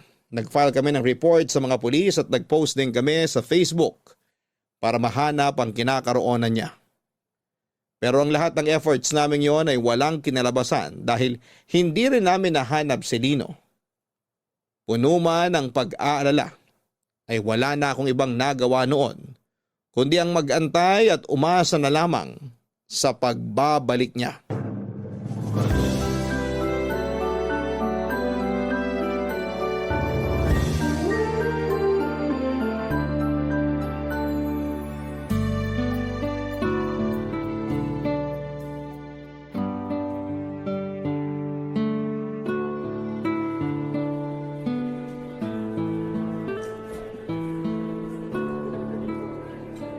Aba, nagbabalik na pala ang bagong kasal ah. Bitin nga eh. Ilang araw lang yung leave na binigay sa akin, nakakainis. At least meron kesa naman wala. So kumusta naman ang buhay bagong kasal? Parang wala namang pinagbago. Nadagdagan lang ng singsing tong daliri ko. Yun lang. Sa bagay, matagal na nga pala kayong live-in ng Mr. mo kaya ganon. Pero syempre masaya kasi sa wakas, nakatali na kami sa isa't isa ng asawa ko. Congrats! Masaya ako para sa inyo. Salamat! Ikaw naman, kumusta ka na? Heto, maayos din naman ako kahit papano. Wala ka pa rin bang balita tungkol kay Lino? Wala pa nga eh. Hanggang ngayon naghihintay pa rin ako na sana kahit magparamdam man lang siya sa chat. Sabihan niya lang ako kung okay ba siya. Kung nasa mabuti ba siyang kalagayan. Paano ka i-chat nun eh? Wala naman siyang social media, di ba? Alam naman niya yung cellphone number ko eh. Ano ba naman yung magpadala siya ng kahit message na, "Uy, wag mo na akong alalahanin, nasa maayos na ang kalagayan ko. Buhay pa ako, regards na lang sa iba." Kahit ganun lang, hindi yung pinag-aalala niya kami. Wala eh. Baka gusto lang siguro nung tao na mapag-isa muna. Yung malayo sa mga taong magpapaalala sa kanya sa mga bagay na masakit pa hanggang ngayon. Alam mo naman, simulat sa pool, kahit ganun yung tatay niya, mahal na mahal niya yun. Kaya siguro nung namatayan siya ng ama, naisip niyang magpakalayo-layo muna. Gets ko naman yun at okay lang yun. Kung gusto niyang lumayo, kung gusto niyang mapag-isa, kung gusto niyang magtago para magluksa, wala namang kaso sa akin yun eh. Ang point ko lang naman, sana nagpaalaman lang siya sa akin o kahit sa kapatid niya. Wala na tayong magagawa. Nangyari na eh. Umalis na siya. Baka ayaw na muna niya sigurong magpahanap sa ngayon. Siguro pwede. Pero paano kung hindi pala ganun yung nangyari? Paano kung may masama na palang nangyari sa kanya? Paano yung mga ginawa niya sa sarili niya? Baka mamaya bigla na lang natin mabalitaan sa TV na may bangkay na dyan sa tabi-tabi. Uy, ang morbid mo naman. Bakit ka naman ganyan mag-isip? Hindi naman siguro magagawa ni Lino yun. Nagawa niya ngang tumalon sa building nung bata siya after mamatay ng nanay niya eh. Ngayon pa kaya na namatay din yung paborito niyang magulang? Hindi yun magagawa ni Lino. Maniwala ka sa akin. Ikaw talaga kung ano yung mga pinag-iisip mo dyan. Pinapalala ng utak mo yung sitwasyon eh. Baka mamaya niyan, nandito ka't nag-aalala. Tapos yung tao, nagpapakasaya na pala kung nasaan man siya. Sana nga ganun na lang yung nangyari para kahit papano gumaan ang loob ko. Basta, balitaan mo na lang ako kung may update ka na sa kanya. O sige, kakonta ko naman yung kuya niya eh. Tara na, Lunes pa lang ngayon, may flag ceremony tayo. Ay oo nga, sandali lang, iche-check ko muna yung mga estudyante ko. Abangan na lang kita sa quadrangle ah. O sige, mamaya pala may itatanong ako tungkol sa LRN ng mga bata. Sige lang, tapusin muna natin yung flag ceremony, tapos pag-usapan natin yan. Sa mga sumunod na buwan ay nakipagtulungan ako sa kapatid ni Lino na si Edward para mahanap ito.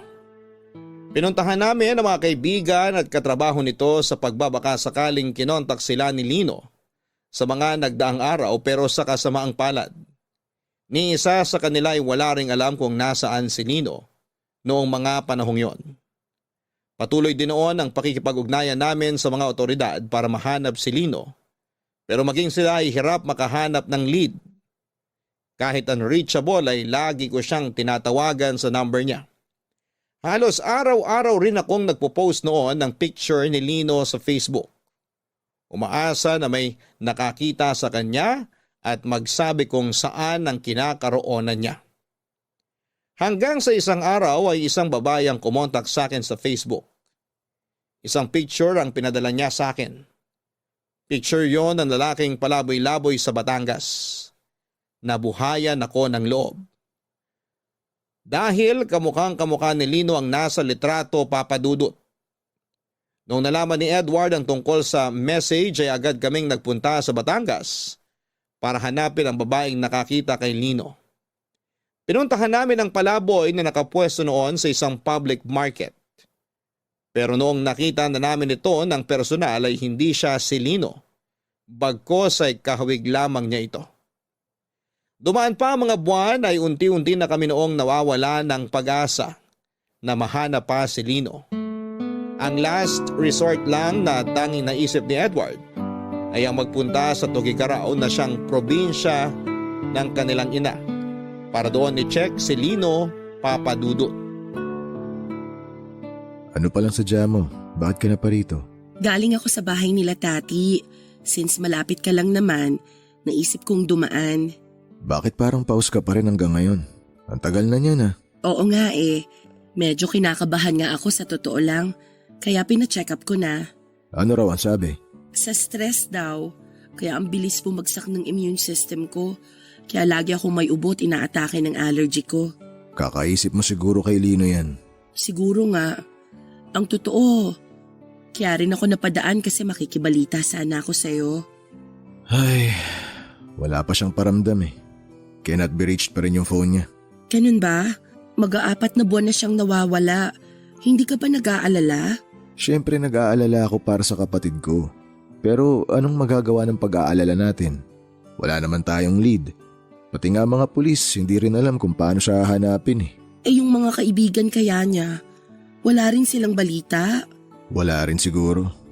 Sinabihan ko naman sila na abisuhan agad ako sakali magparamdam sa kanila si Lino.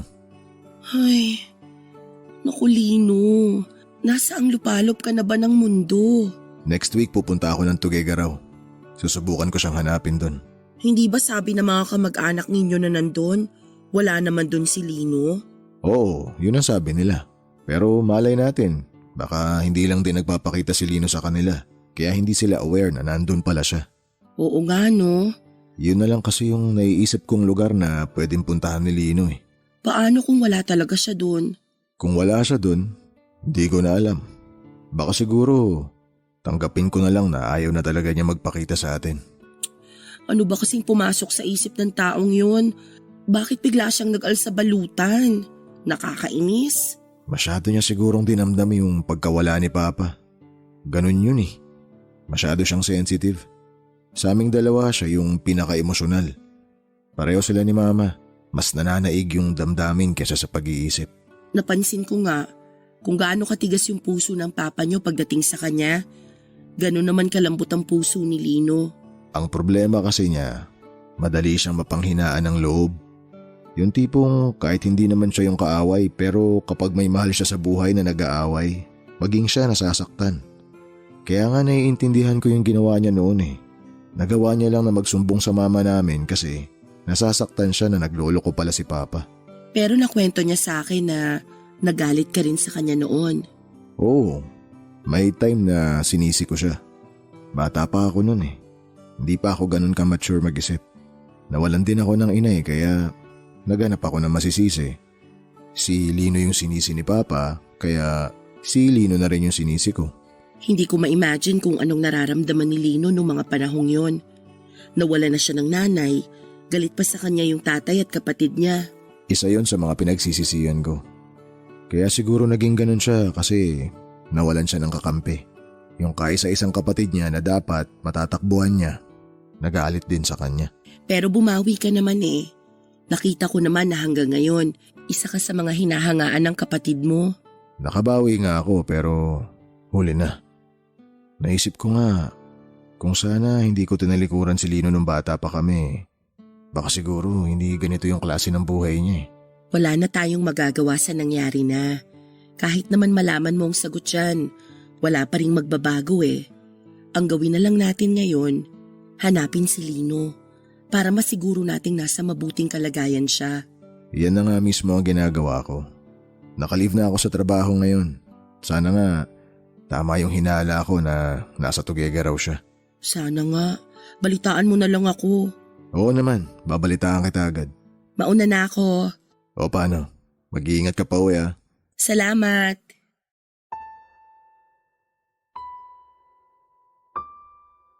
Sa pagbisita ni Edward sa probinsya ng kanilang ina ay umasa ako na sana'y nandun na si Lino para sa ganoon ay mapanatag na ang loob ng lahat. Pero pagbalik ni Edward sa Maynila ay masamang balita ang dala nito, Papa Dudut. Wala raw sa Tugigaraw si Lino. Nung puntong yon ay tuluyan nang nawalan ng pag-asa si Edward na mahanap ang kanyang kapatid. Unti-unti ay tumigil na lang din siya sa paghahanap. Ang sabi ni Edward ay hahayaan na lang daw niya si Lino sa kung anuman ang plano niya sa sarili niya. Kung ayaw niyang magpakita ay irespeto na lamang daw niya yon. Malaki naman daw ang tiwala niya sa kapatid niya na hindi niya ipapahamak ang kanyang sarili. Umaasa siya na kapag okay na ang lahat ay babalik din ito.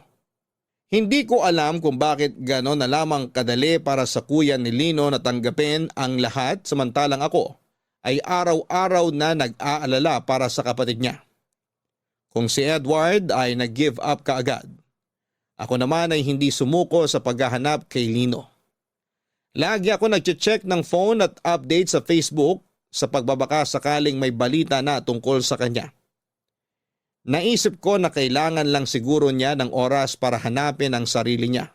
Hinintay ko siya pero ang paghihintay na yon ay hindi ko inaasahang mauuwi lang pala sa wala, Papa Dudut. Mabilis na dumaan ang ilang buwan, walang Lino na nagparamdam. Walang Lino na bumalik. Maging ang mga otoridad ay tumigil na rin sa paghahanap sa kanya. Para bang ang lahat ng tao sa paligid ay sinukuan na si Lino. At ako na lang noon ang nananatiling concern kung nasa maayos na kalagayan pa ba siya. Pero katulad ng iba ay wala na rin akong ibang maisip pa na pwedeng gawin kung hindi ang maghintay. Maghintay na magparamdam siya sa akin.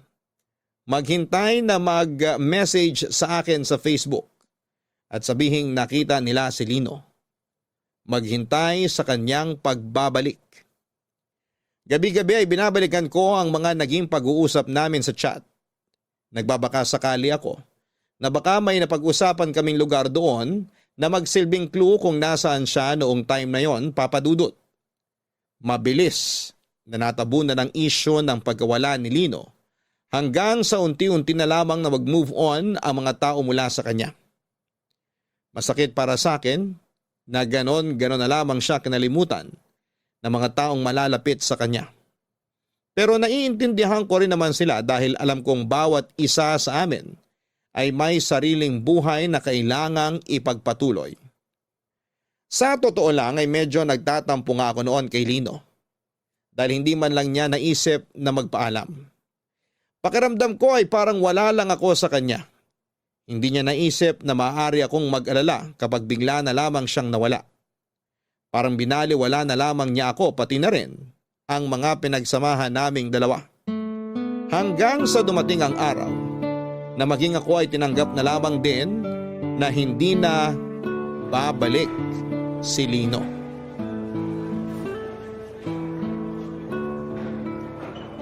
Georgette! Halika rito! Sandali, nandyan na. Wala bang nakaupo rito? Wala. Halika, mupo ka na dyan.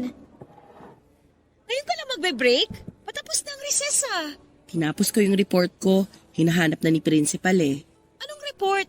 Tungkol sa pinuntahan kong seminar nung weekend. Yung tungkol sa paggawa ng storybook? Oo, ako yata yung ilalaban niya sa storybook writing competition eh. Ay, Shala, writer ka na pala ngayon? Wala namang ibang choice. Busy naman kayo lahat para sa intrams, kaya ako yung pinili niya.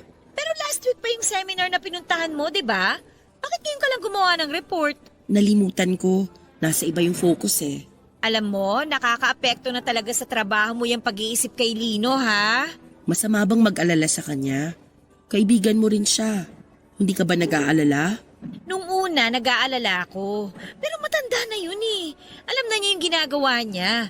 Kung ayaw niya magpakita, tanggapin na lang natin. Nang ganun na lang? Bakit ba Parang sobra-sobrang pag-aalala mo kay Lino. Hindi ka naman niya jowa para maging ganyang kalaki ang concern mo sa kanya. Oo nga, hindi niya ako girlfriend. Pero kaibigan ko siya. Tsaka kahit papano may pinagsamahan na kaming dalawa. Hindi mo na maaalis yung pagiging concern ko sa kanya. Ang tanong, concerned ba siya sa'yo? Hindi ka nga niya maisip na kumustahin eh. Hindi ka man lang niya magawang balitaan kung anong ginagawa niya ngayon. O, di ba? Nandito ka, nag-aalala sa kanya. Pero siya, kung nasaan man siya, nandun na siya, nagsisimula ng bagong buhay. Alam mo ko ako sa'yo, gawin mo na rin yung ginagawa ni Lino. Aalis din ako. Hindi, luka-luka ka. Magsimula ka na rin sa buhay mo na wala siya.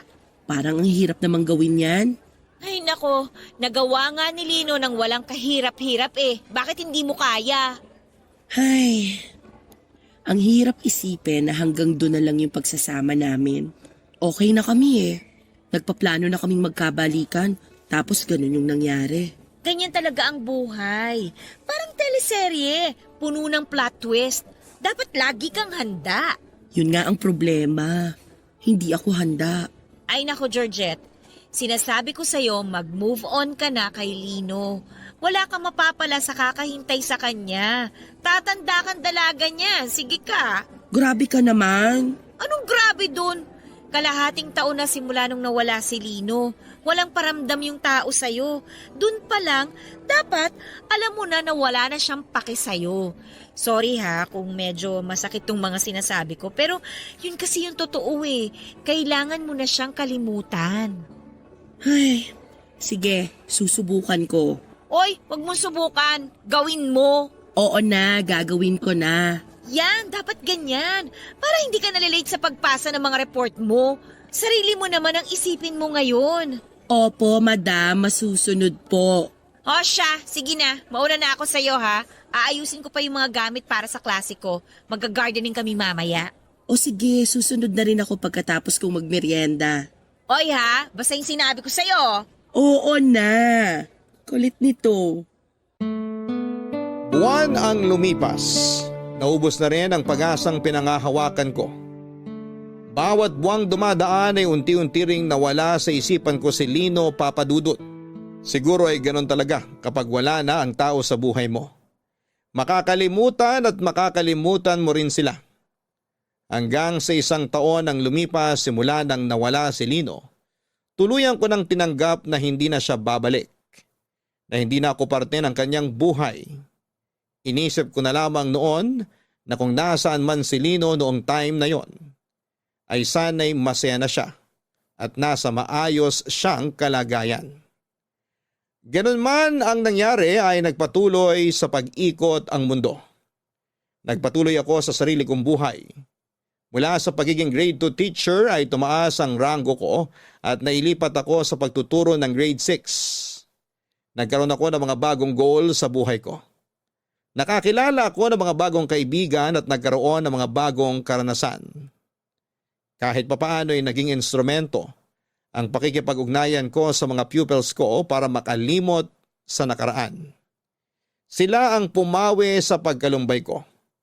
Unti-unti ay nagawa ko ring umusad sa buhay kahit wala na si Lino sa tabi ko. Hindi rin naman nagtagal, isang bagong kaibigan din ang pumasok sa buhay ko. Siya po si Billy na isa sa mga kaibigan ni Lino na minsan ko na rin pong nakasama noong magkasintahan pa lamang kaming dalawa. Aksidente kaming nagkatagpo noon sa isang coffee shop matapos ang mahabang panahong walang komunikasyon.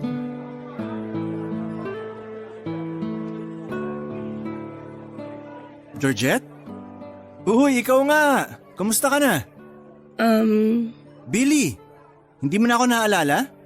Yes, Billy. Iba kasi yung tawag sa'yo ni Lino eh. Oo, B-Boy tawag nila sa akin, short for Billy Boy. Pero Billy na lang itawag mo sa akin. May kasama ka ba? Pwede bang umupo? Oh, sure. Sure, maupo ka. Wala akong kasama. Salamat. So, bakit ka naman mag-isa rito? Nagpapahangin lang. Walang klase eh, kaya naisip kong lumabas naman. I see. Nakakatampo ah. Hindi mo na pala ako maalala. Ilang beses na tayo nagkasama noon nila Lino. Naalala kita pero sa mukha lang. Sorry, nalimutan ko yung pangalan mo. Makakalimutin na ako eh. Dami kasing kaibigan ni Lino. Actually, hindi ko na rin maalala yung mga pangalan ng iba. Okay lang.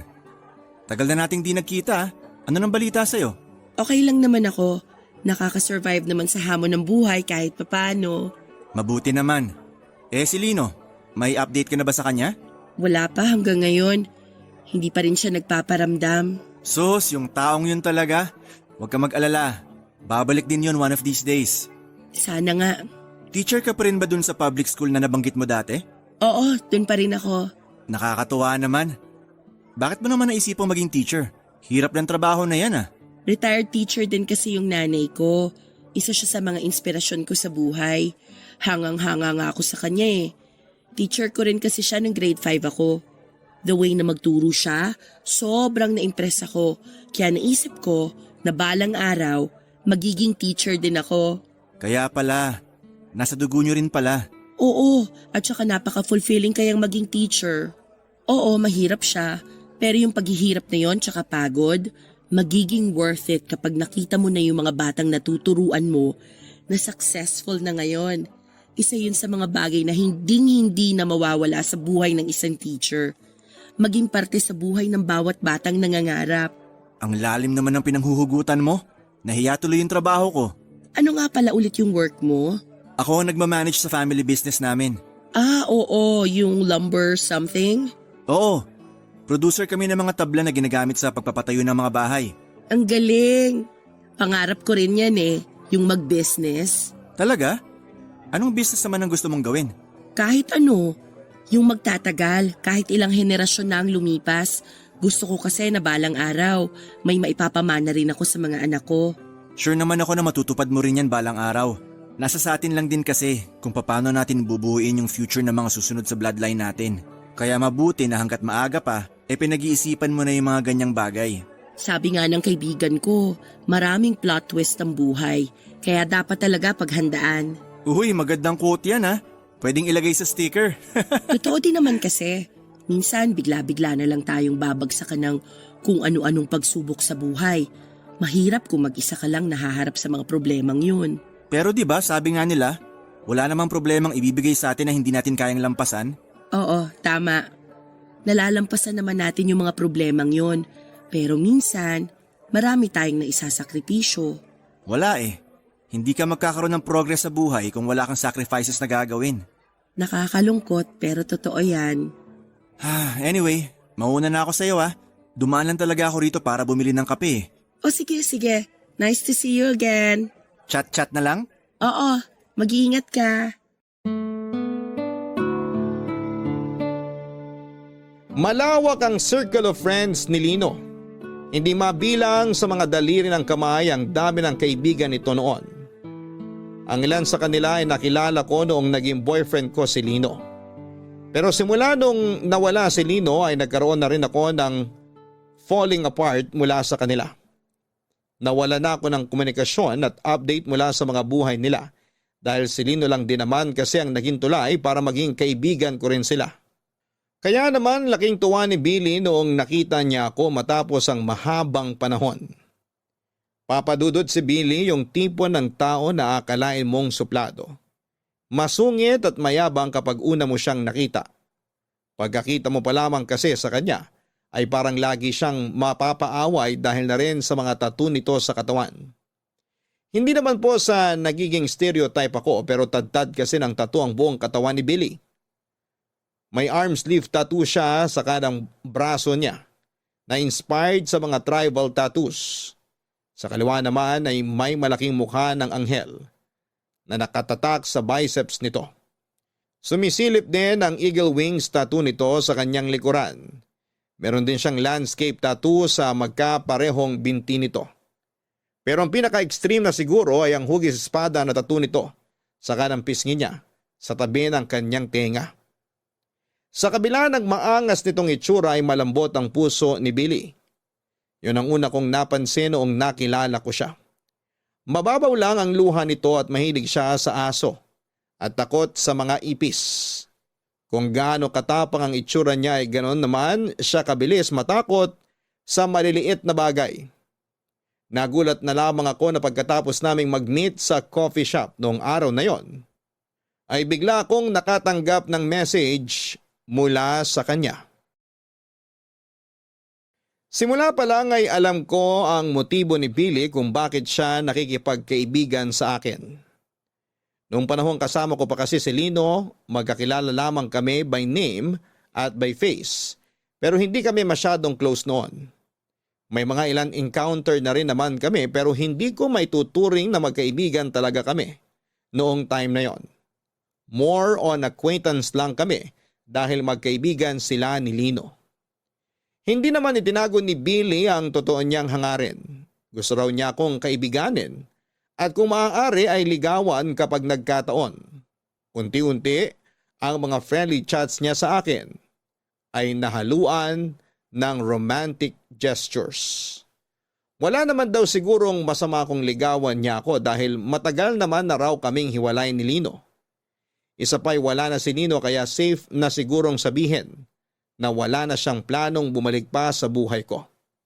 Masakit man pakinggan pero may punto siya sa mga sinabi niyang yon. Ganon pa man, inamin ko kay Billy na hindi pa ako tumatanggap ng manliligaw noon. Hindi ko rin alam kung bakit, siguro ay dahil may parte pa ng puso ko ang patuloy na naghihintay sa pagbabalik ni Lino.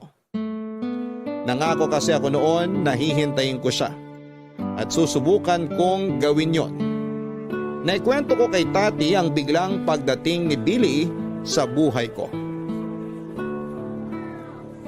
Meron na? May nanliligaw na sa'yo? Oo, si Billy. Kaibigan din ni Lino. OMG! Totoo? Kaibigan ni Lino yung nanliligaw sa'yo? Oo. Bakit naman ganyan yung reaksyon mo? Wala naman. Alam mo, sikat ka talaga sa mga yayamaning boys, no? Nagkataon din lang naman siguro yun. Siyempre, ang daming kaibigan ni Lino. Hindi naman imposible na may isang magkagusto sa akin. Pretty kaya tong best friend mo. Sa bagay, totoo din naman. Pambato naman talaga yung ganda mo. Pero, hindi ba parang weird yun? Kaibigan ng ex mo yung nanliligaw sa'yo? Hindi ba parang may bro code eme-eme sila na bawal ligawan yung mga ex ng tropa? Malay ko, hindi naman ako lalaki eh. Hindi, meron din ganun sa ating mga babae, di ba? Off limits ang ex ng kaibigan. Wala naman sigurong masama doon. Ex naman eh, hindi naman inagaw. Pero weird pa rin. Para sa akin lang naman yun, ha? So ano ba? Describe mo naman sa akin kung anong itsura ng Billy na to. Nakita ko na ba siya? Hindi ko lang sure kung nakita na kayo. Basta tad-tad ng tattoo yung katawan niya. Parang may na-meet na ako before na ganyan. Pero hindi ko na maalala yung mukha eh. Cute ba? Cute din naman. Medyo nakakatakot nga lang yung mga tattoo niya sa katawan. Baka mamaya adik pala yan, ha? Oy, hindi masyado ka namang judgmental. Porke may tattoo, adik agad. Eh, sabi mo kasi nakakatakot. Yung tattoo lang pero hindi yung tao. Ang bait kaya ni Billy. Magalang siyang tao, mapagkumbaba, walang ere sa katawan at saka sweet. Bet mo? May itsura siya. Maganda yung personality niya. Pero to be honest, hindi ko siya nakikita bilang boyfriend eh. Talaga? Bakit naman? Hindi ko alam kung bakit. Alam ko kung bakit. Bakit? Eh kasi, si Lino pa yung laman ng puso mo. Tama? Tama ako, no? Siyempre, tama ako. Ano sinasabi mo dyan? Nananahimik na yung tao, dinadamay mo pa rito. Aminin mo na. Alam ko naman na hindi ka pa nakaka-move on kay Lino. Hindi rin naman kasi ganun kadaling bumitaw. Alam mo, kung ako sa'yo, pagbigyan mo na yang si Billy. Hindi ka talaga makakabitaw mula sa taong minahal mo kung patuloy ka pa rin kumakapit sa alaala niya. Palayain mo na si Lino at si Billy ang papasukin mo dyan sa puso mo. Total, base naman sa mga sinasabi mo mukhang mabuting tao naman si Billy. Hindi talaga. Malabong maging kami ni Billy. Naku, huwag ka magsalita ng tapos. Hindi mo alam ang ikot ng mundo. Malay mo bukas, mahal mo na pala yung tao. Hindi naman ganun kadaling umibig eh. Mahirap talaga kasi hindi ka willing mag-take ng risk. Bigyan mo siya ng chance. Sure akong ikaw pa ang mas mahuhulog doon, panigurado. Naku, hindi mangyayari yun. Hindi. Anong gagawin mo sa tao? Pagtatabuyan mo. Teka nga, nasabi mo na ba sa kanya na hindi mo siya gusto? Inamin ko naman agad sa kanya nung umamin siya na may gusto siya sa akin. Sinabi ko sa kanya na hindi pa ako ready na pumasok sa relasyon ngayon. Eh, anong sabi niya? Okay lang daw, basta tanggapin ko lang daw siya bilang kaibigan. Siya nang bahala sa iba. Ano ibig sabihin nun na siyang bahala sa iba? Ang pagkakaintindi ko sa sinabi niya, baka manliligaw pa rin siya siguro kahit na sinabi kong ayoko pa. Yan ang gusto ko, hindi kagad nagpapatalo. Hindi rin. Alam mo minsan, kailangan nating sukuan agad yung laban na sa simula pa lang, alam na nating matatalo tayo para sa ganun, hindi tayo masyadong masaktan. Sus! Sabihin mo yan sa sarili mo. Hindi mo nga masukusukuan yung taong matagal ka nang kinalimutan eh. Aray naman! O ano, naka-back to you ka no? Practice what you preach kasi. Kahit na hindi pa ako ready ay hindi agad sumuko sa akin si Billy. Naging magkaibigan kami pansamantala pero nagpatuloy pa rin ang pagpapa-impress niya sa akin. Humingi siya ng chance na bigyan ko siya ng oras para ipakilala ang sarili niya sa akin. At ibinigay ko naman sa kanya yon, Papa Dudut. Katulad ni Lino ay mula sa may kayang pamilya si Billy. May sarili siyang lumber business na namanan niya mula sa kanyang mga magulang. Pangatlo siya sa 4 na magkakapatid at nakapagtapos sa isang kilalang university. Nanligaw sa akin si Billy hanggang sa nasanay na lamang din ako sa presensya niya at naging komportable na rin ako sa kanya. Aaminin ko na noong una ay hindi ko naman talaga nakitaan si Billy ng kung anuman para magustuhan ko siya. Pero sa pagtagal ng pagkakaibigan naming dalawa, noong nakabuo na kami ng connection at nakagawa ng ilang memories, ay dahan-dahan ding gumaan ang loob ko para sa kanya. Soft-spoken si Billy.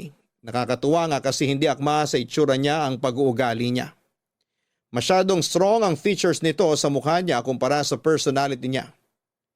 Malapad ang kanyang panga, mataas ang cheekbones, at sa singkit niyang mga mata ay makapal ang kanyang kilay.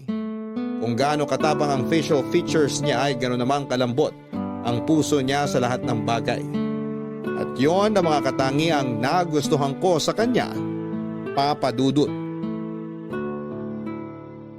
Ayos ah. Dito talaga tayo sa likod ng pickup mo? Oo, astig di ba? Imbis na mag-date tayo sa mga restaurant, dito na lang tayo sa likod ng sasakyan ko. Hindi ba mas romantic yon? Sa bagay, mas intimate nga naman to kasi tayong dalawa lang ang magkasama. Tahimik, walang ibang tao, walang sagabal. May chance pa tayong pumili ng lugar. Oo nga. In fairness, maganda tong place na napili mo ha. Malayo sa light pollution. Malaya nating mapagmamastan yung mga bituin sa langit. Lagi kong nalalampasan tong lugar na to tuwing umuwi ako sa Laguna para bisitahin yung lola ko. Konti na lang dumadaan na sasakyan dito kapag ganitong oras, kaya tahimik talaga. Salamat ha. Naisip mo akong imbitahan sa ganitong klaseng date. Ganitong klase ng night out ang hinahanap ko. Yung nakakapagbigay ng peace of mind. Walang ingay, walang sagabal. Sabi mo kasi kahit saan eh. Nung nagtanong ako kung saan mo gusto mag-date, ang sagot mo kahit saan. Kaya dito kita dinala. At magandang desisyon naman yung naisip mo. Kakaiba, memorable. Hindi mo naman siguro ako mamurderin dito, no? Joke lang. Ang babaeng tulad mo hindi dapat sinasaktan. Dapat minamahal. Sus, ang corny mo. Hindi bagay sa mga tattoo mo magbigay ng cheesy na linyahan. Hindi ba? Hindi. Speaking of tattoo, alin dyan yung pinakauna mong pinagawa? Unang tattoo ko? Itong nasa braso ko. Angel tattoo. Bakit naman angel? Religious ka? Hindi naman. Wala lang. Walang rason. Nagandahan lang ako. At bakit mo naman naisip magpa-tattoo in the first place? Nung bata kasi ako, medyo rebellious din ako. Kaya nga kami naging tropa ni Lino eh. Kasi pareho kaming pasaway nung kabataan namin. Tapos bilang pagre-rebelde, ang unang naisip kong gawin, magpalagay ng tattoo. Kasama ko si Lino nun nung nagpalagay ako nito. Talaga? Oo, pati siya kaya nagpatattoo rin. Hindi nga. Wala naman akong nakitang tattoo sa katawan niya. Meron sa likod ng kaliwang tenga niya. Oh, anong klaseng tattoo yun? Minimalist lang. Sa pagkakatanda ko, maliit na eroplanong papel yun eh. Freedom? Freedom? Anong freedom? Freedom ang meaning ng eroplanong papel. Nire-represent noon yung kagustuhan ng tao na maging malaya. Oh, parang ako rin. May freedom tattoo rin ako eh. Talaga? Saan naman? Dito sa likod ko, yung malaking wings ng agila. Yan ba yung sumisilip dyan sa likod mo? Oo, yun nga. Pang-4 o pang-5 ko sigurong tattoo to. Di ko na maalala eh. Sobrang dami. Paano naman kasi dumami yan? Nung una, sign lang sana yun ng pagre-rebelde ko. Pero pagtagal, nagustuhan ko rin yung art ng pagtattoo eh. Sabi nila paraan yun para ma-express ng isang tao yung feelings na hindi nila mailabas sa publiko. So meaning, madami ka palang bagay na gustong i-express? Kasi halos maubos na yung balat mo sa dami ng tattoo mo eh. Oo, gano'n na nga. Noon kasi hindi ko maipakita sa mga tao kung ano yung totoong nararamdaman ko. Hindi ko alam, medyo mahiyain ako eh. Pero nung tumanda ako, na-realize ko na wala naman pala akong dapat ikahiya. Ngayon tumigil na rin ako sa pagpapatattoo kasi kaya ko naman nang i-express yung feelings ko. Tulad ngayon, yung paghanga ko sa'yo, yung pagkagusto ko sa'yo, nasasabi ko na ng buo. Good for you. Maganda yan kasi kapag malaya mong na-express yung feelings mo, hindi ka mapapaikot ng mga tao sa paligid mo. Ang tanong, ganon ka rin ba? Nasasabi mo ba sa mga tao kung ano yung totoong nararamdaman ng puso mo? Minsan oo, minsan hindi. Depende sa taong kasama ko. Eh ako, anong masasabi ng puso mo tungkol sa akin? Ikaw? Masaya kang kasama, Billy. Actually, lagi kong nilulook forward yung mga araw na magkasama tayo. Aaminin ko, nung una, wala talaga akong nararamdaman para sa'yo.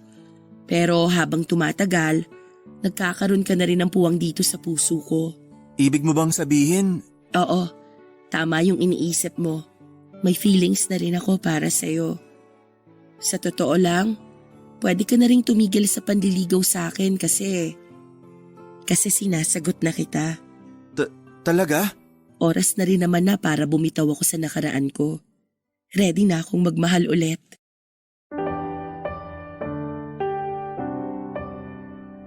Papadudot, pinatunayan sa akin ni Billy na tama nga ang naging desisyon kong sagutin ko siya. Lagi akong nakakaramdam ng comfort kapag kasama ko siya. Siya na ang nagsisilbing safe space ko sa araw-araw. Siya ang naging source of strength ko kapag dinadalaw ako ng mga pagsubok sa buhay ko. Sinisigurado niyang bawat araw na magkasama kaming dalawa bilang magkasintahan ay nagiging memorable. At yun ang isa sa mga nagustuhan ko sa kanya. Lagi siyang may bagong handog para sa akin. For the next 8 months ay naging masaya ang relasyon naming dalawa ni Billy. Sa katunayan ay nahigitan pa nga niya ang standard na isinet ni Lino. Never kong naramdaman na magkaiba ang estado namin sa buhay. May pagkakataon nga na tuwing nalilipasan kami ng gutom ay kung saan-saan na lamang kami kumakain, mapakarinderya man yan o mamahaling restaurant. Walang kaso sa kanya kahit nasa karinderya pa kami kumain, kahit na hindi naman talaga siya kumakain sa mga ganong klase ng kainan.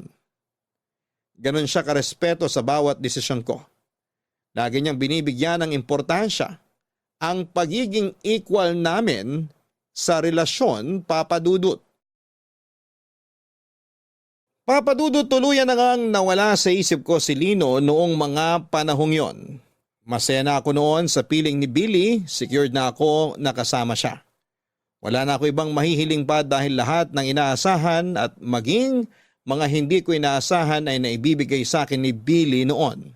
Nasa punto na nga kami ng relasyon namin na ready na akong mag-settle down. Hindi na rin kasi ako bumabata pa at alam naman nating kaming mga babae ay limited lang ang oras namin, lalo na kung gusto naming magkaanak. Kaya naman noong sumapit na sa 1 taon ng relasyon namin ni Billy, ay nagsisimula na naming pag-usapan ang tungkol sa kasal. Pakiramdam ko noon ay siya na talaga ang para sa akin. Napakarami ko na ngang plano noon para sa future naming dalawa. Kapag nag-uusap kami ni Billy tungkol sa buhay-buhay, paminsan-minsan, ay isinisingit ko ang tungkol sa pagpapakasal. Hindi ko man directly sinasabi ay para bang nagpaparamdam na ako sa kanya tungkol sa kagustuhan kong ikasal. May times nga noon na kapag may mga sikat na taong ikinakasal o kaya ay mga kakilala naming nagpapakasal, ay lagi ko itong ibinabalita kay Billy. Umaasa kasi akong makaramdam din siya na ready na ako. Kaso nga lang ay hindi makuha-kuha ni Billy ang gusto kong ipahiwatig. Noong nag-celebrate nga kami ng Valentine's Day ay biniro ko siya. Nakala ko ay sing-sing na ang ibibigay niyang regalo sa akin. Ganon pa man kahit anong biro at pasaring ang gawin ko. Mukhang wala pa talaga noong plano si Billy na pakasalan ako.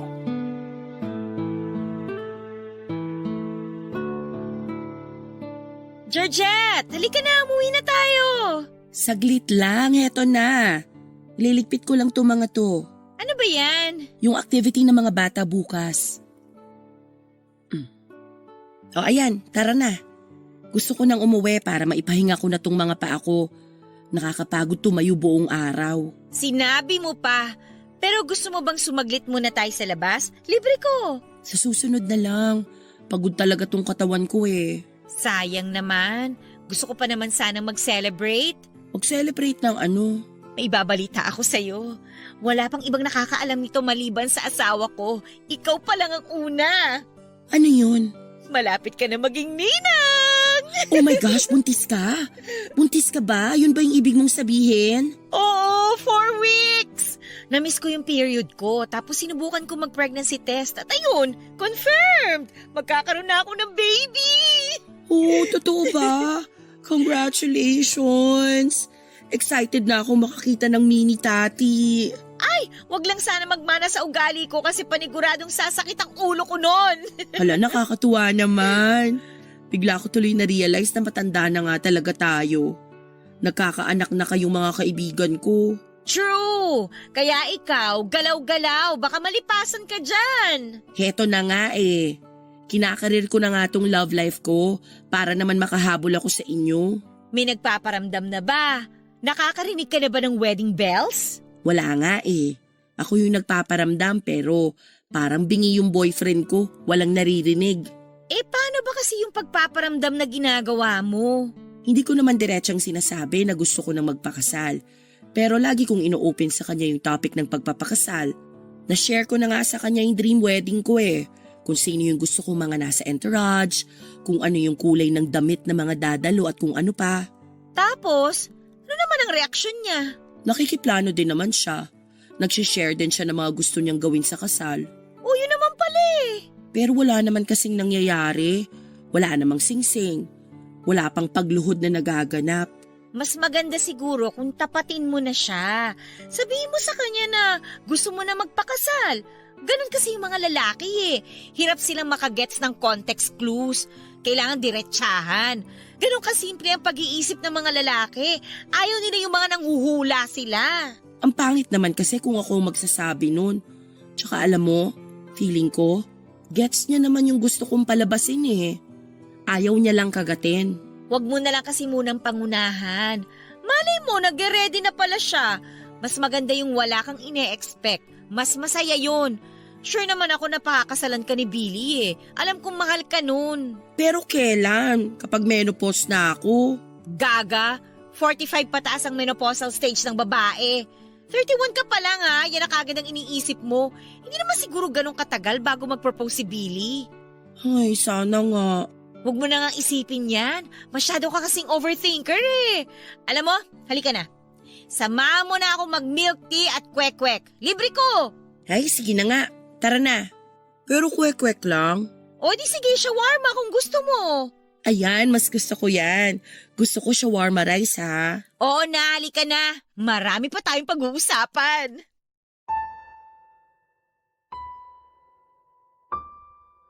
Pero lumipas pa ang ilang buwan, walang singsing na dumating, Papa Dudut.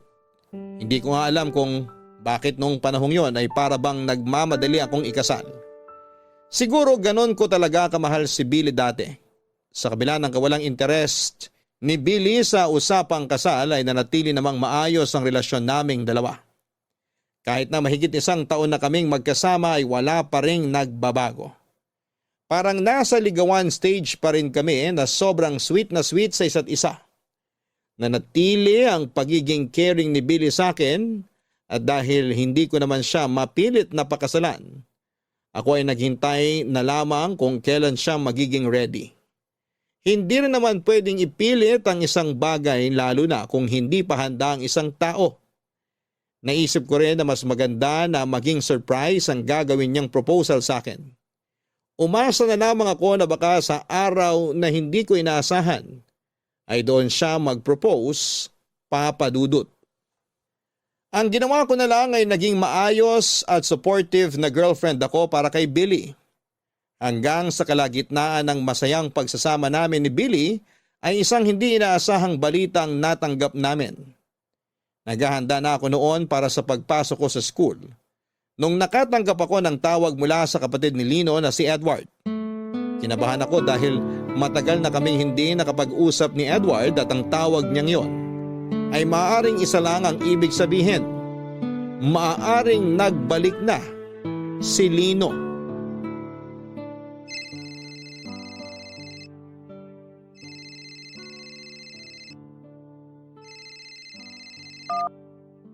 Hello? O Edward, napatawag ka. Good morning. Pasensya ka na kung bigla ako napatawag Walang problema. Anong meron? Sa'yo ang anong meron. Ang tagal na niyang paus mo Nung huli tayo magkausap, paus ka. Hanggang ngayon, paus ka pa rin. Ay, nangiinip na nga ako eh. Sobrang tagal na nito. Gusto ko nang bumalik sa normal yung boses ko. Pero tuloy-tuloy naman yung pagpapacheck up ko. Binago na rin kahit papano yung lifestyle ko. Iniiwasan ko na rin ma-stress para di na ma-trigger allergy ko. Tsaka para di na rin ako magkasakit. Alam mo, maganda yan. Makakatulong talaga sa overall well-being ang lifestyle change. Ay, sandali. Nasaan ka ngayon? Nandito sa bahay, naghahanda na para sa school. Bakit? May ibabalita kasi ako sa'yo Magandang balita. Tungkol ba to kay Lino? Oo, bumalik na si Lino. Nandito na siya. Talaga? Kailan pa? Nag-message siya sa akin kagabi. Sabi niya on the way na daw siya pabalik ng Maynila. Kasusundo ko lang sa kanya kanina madaling araw. Pero saan daw siya galing? Saan siya nagtago nito mga nakaraang taon? Sa Tugigaraw. Tugigaraw? Di ba nanggaling ka na dun noon? Sabi mo wala siya dun. Ang totoo niyan, nung nagpunta ako sa probinsya namin, nakita ko talaga siya ron. Ano? Bakit hindi mo sinabi sa akin? Hiniling kasi ni Lino na huwag ko na munang ipagsabi sa iba Pati na rin sa'yo. Ayaw daw niya na may makaalam ng kinaroroonan niya. Gusto niya munang malayo sa mga taong kakilala niya. Kaya pala, sabi na hindi ka basta-basta titigil na lang sa paghahanap sa kapatid mo ng gano'n na lang. Yun pala, alam mo na kung nasaan siya. Sorry kung naglihim ako sa'yo. Medyo selfish kayo pareho sa part na yun. Pinag-alala niyo ako ng mahabang panahon, alam mo ba yun? Alam ko kung paano ka nag-alala para sa kapatid ko. Gustong-gusto ko na nga sanang sabihin sa'yo yung totoo kaso naisip ko, wala naman ako sa lugar para pangunahan yung kapatid ko sa mga desisyon niya sa buhay. Siguro mas mabuti kung siya na lang ang kausapin mo tungkol dyan. Hayaan mo na nga yun. Ang mahalaga, nakabalik na siya. Gusto ka raw niya makita agad kung sakaling may time ka. Nasaan ba siya ngayon? Nagpapahinga pa siya. Napagod siya sa biyahe. O sige, susubukan naming pumunta dyan sa inyo mamaya pagkatapos ng klase ko. Okay, sige. Okay, bye-bye. Bye. Georgette, ready ka na ba? Sandali lang.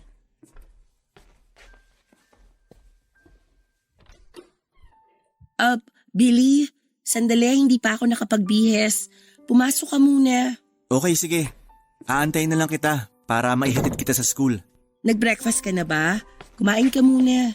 Tapos na ako. Salamat. Magbibihes na sana ako, kaso biglang tumawag si Edward. Yung kapatid ni Lino? Bakit daw? May binalita siya sa akin. Hulaan mo kung ano? Ano? Bumalik na si Lino. Talaga? Kailan pa? Kakauwi lang daw niya kaninang madaling araw. Nandun siya sa bahay ng kuya niya ngayon. Wow! Bakit daw siya bumalik? Anong bakit? Wala namang ibang uuwian yun kundi dito lang din. Ganun ba? Mabuti naman na isipan niyang bumalik pa. Akala ko doon na siya tatanda kung nasaan man siya Kaya nga pero masaya ako na nakabalik na siya. Excited na akong makita siya. Gusto mo puntahan natin siya ngayon? Mamaya na lang. Nagpapahinga pa raw siya eh. Puntahan natin siya pagkatapos ng klase. Pwede rin, pero malilita ko ng pagsundo sa'yo kasi may delivery sa store mamaya. Kailangan kong i-check yon. Okay lang. Imi-message na lang kita kapag tapos na ako sa school. May meeting din kasi kami after class eh. Okay, sige. Oh wait lang, magbibihis na ako. Mabilis lang to. Take your time.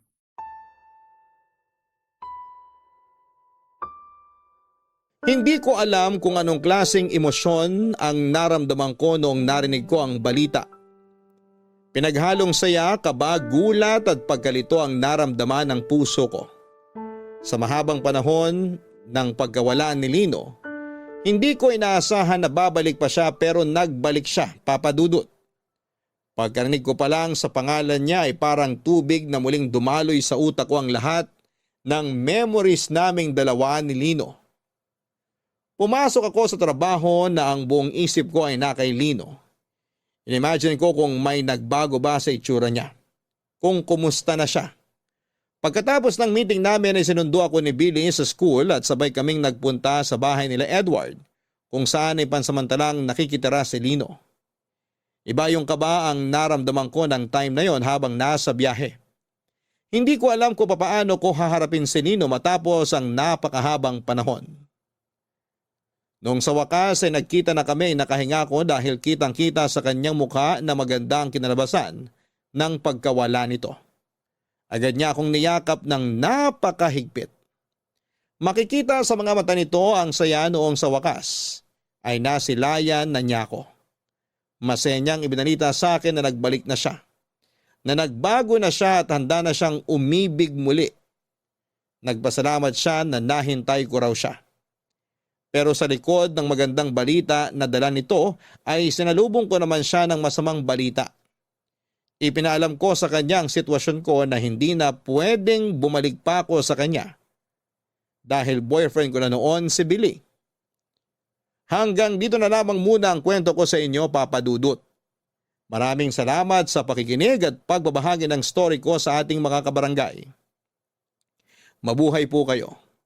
Ang inyong forever kapuso at kabarangay, Georgette. Mga kabarangay, maging maingat tayo sa oras at damdamin ng isang taong naghihintay para sa atin dahil may hangganan ang bawat pangunawa at pasensyang kayang ibigay ng isang tao. At kapag hindi natin ito binigyan ng importansya ay darating ang araw na mapagtatanto nating tayo man ay magbalik. Maaring huli ang lahat para sa inaasahan nating comeback. Hanggang sa muli, ako po ang inyong si Papa Dudut sa mga kwento ng pag-ibig, buhay at pag-asa sa Barangay Love Stories #1.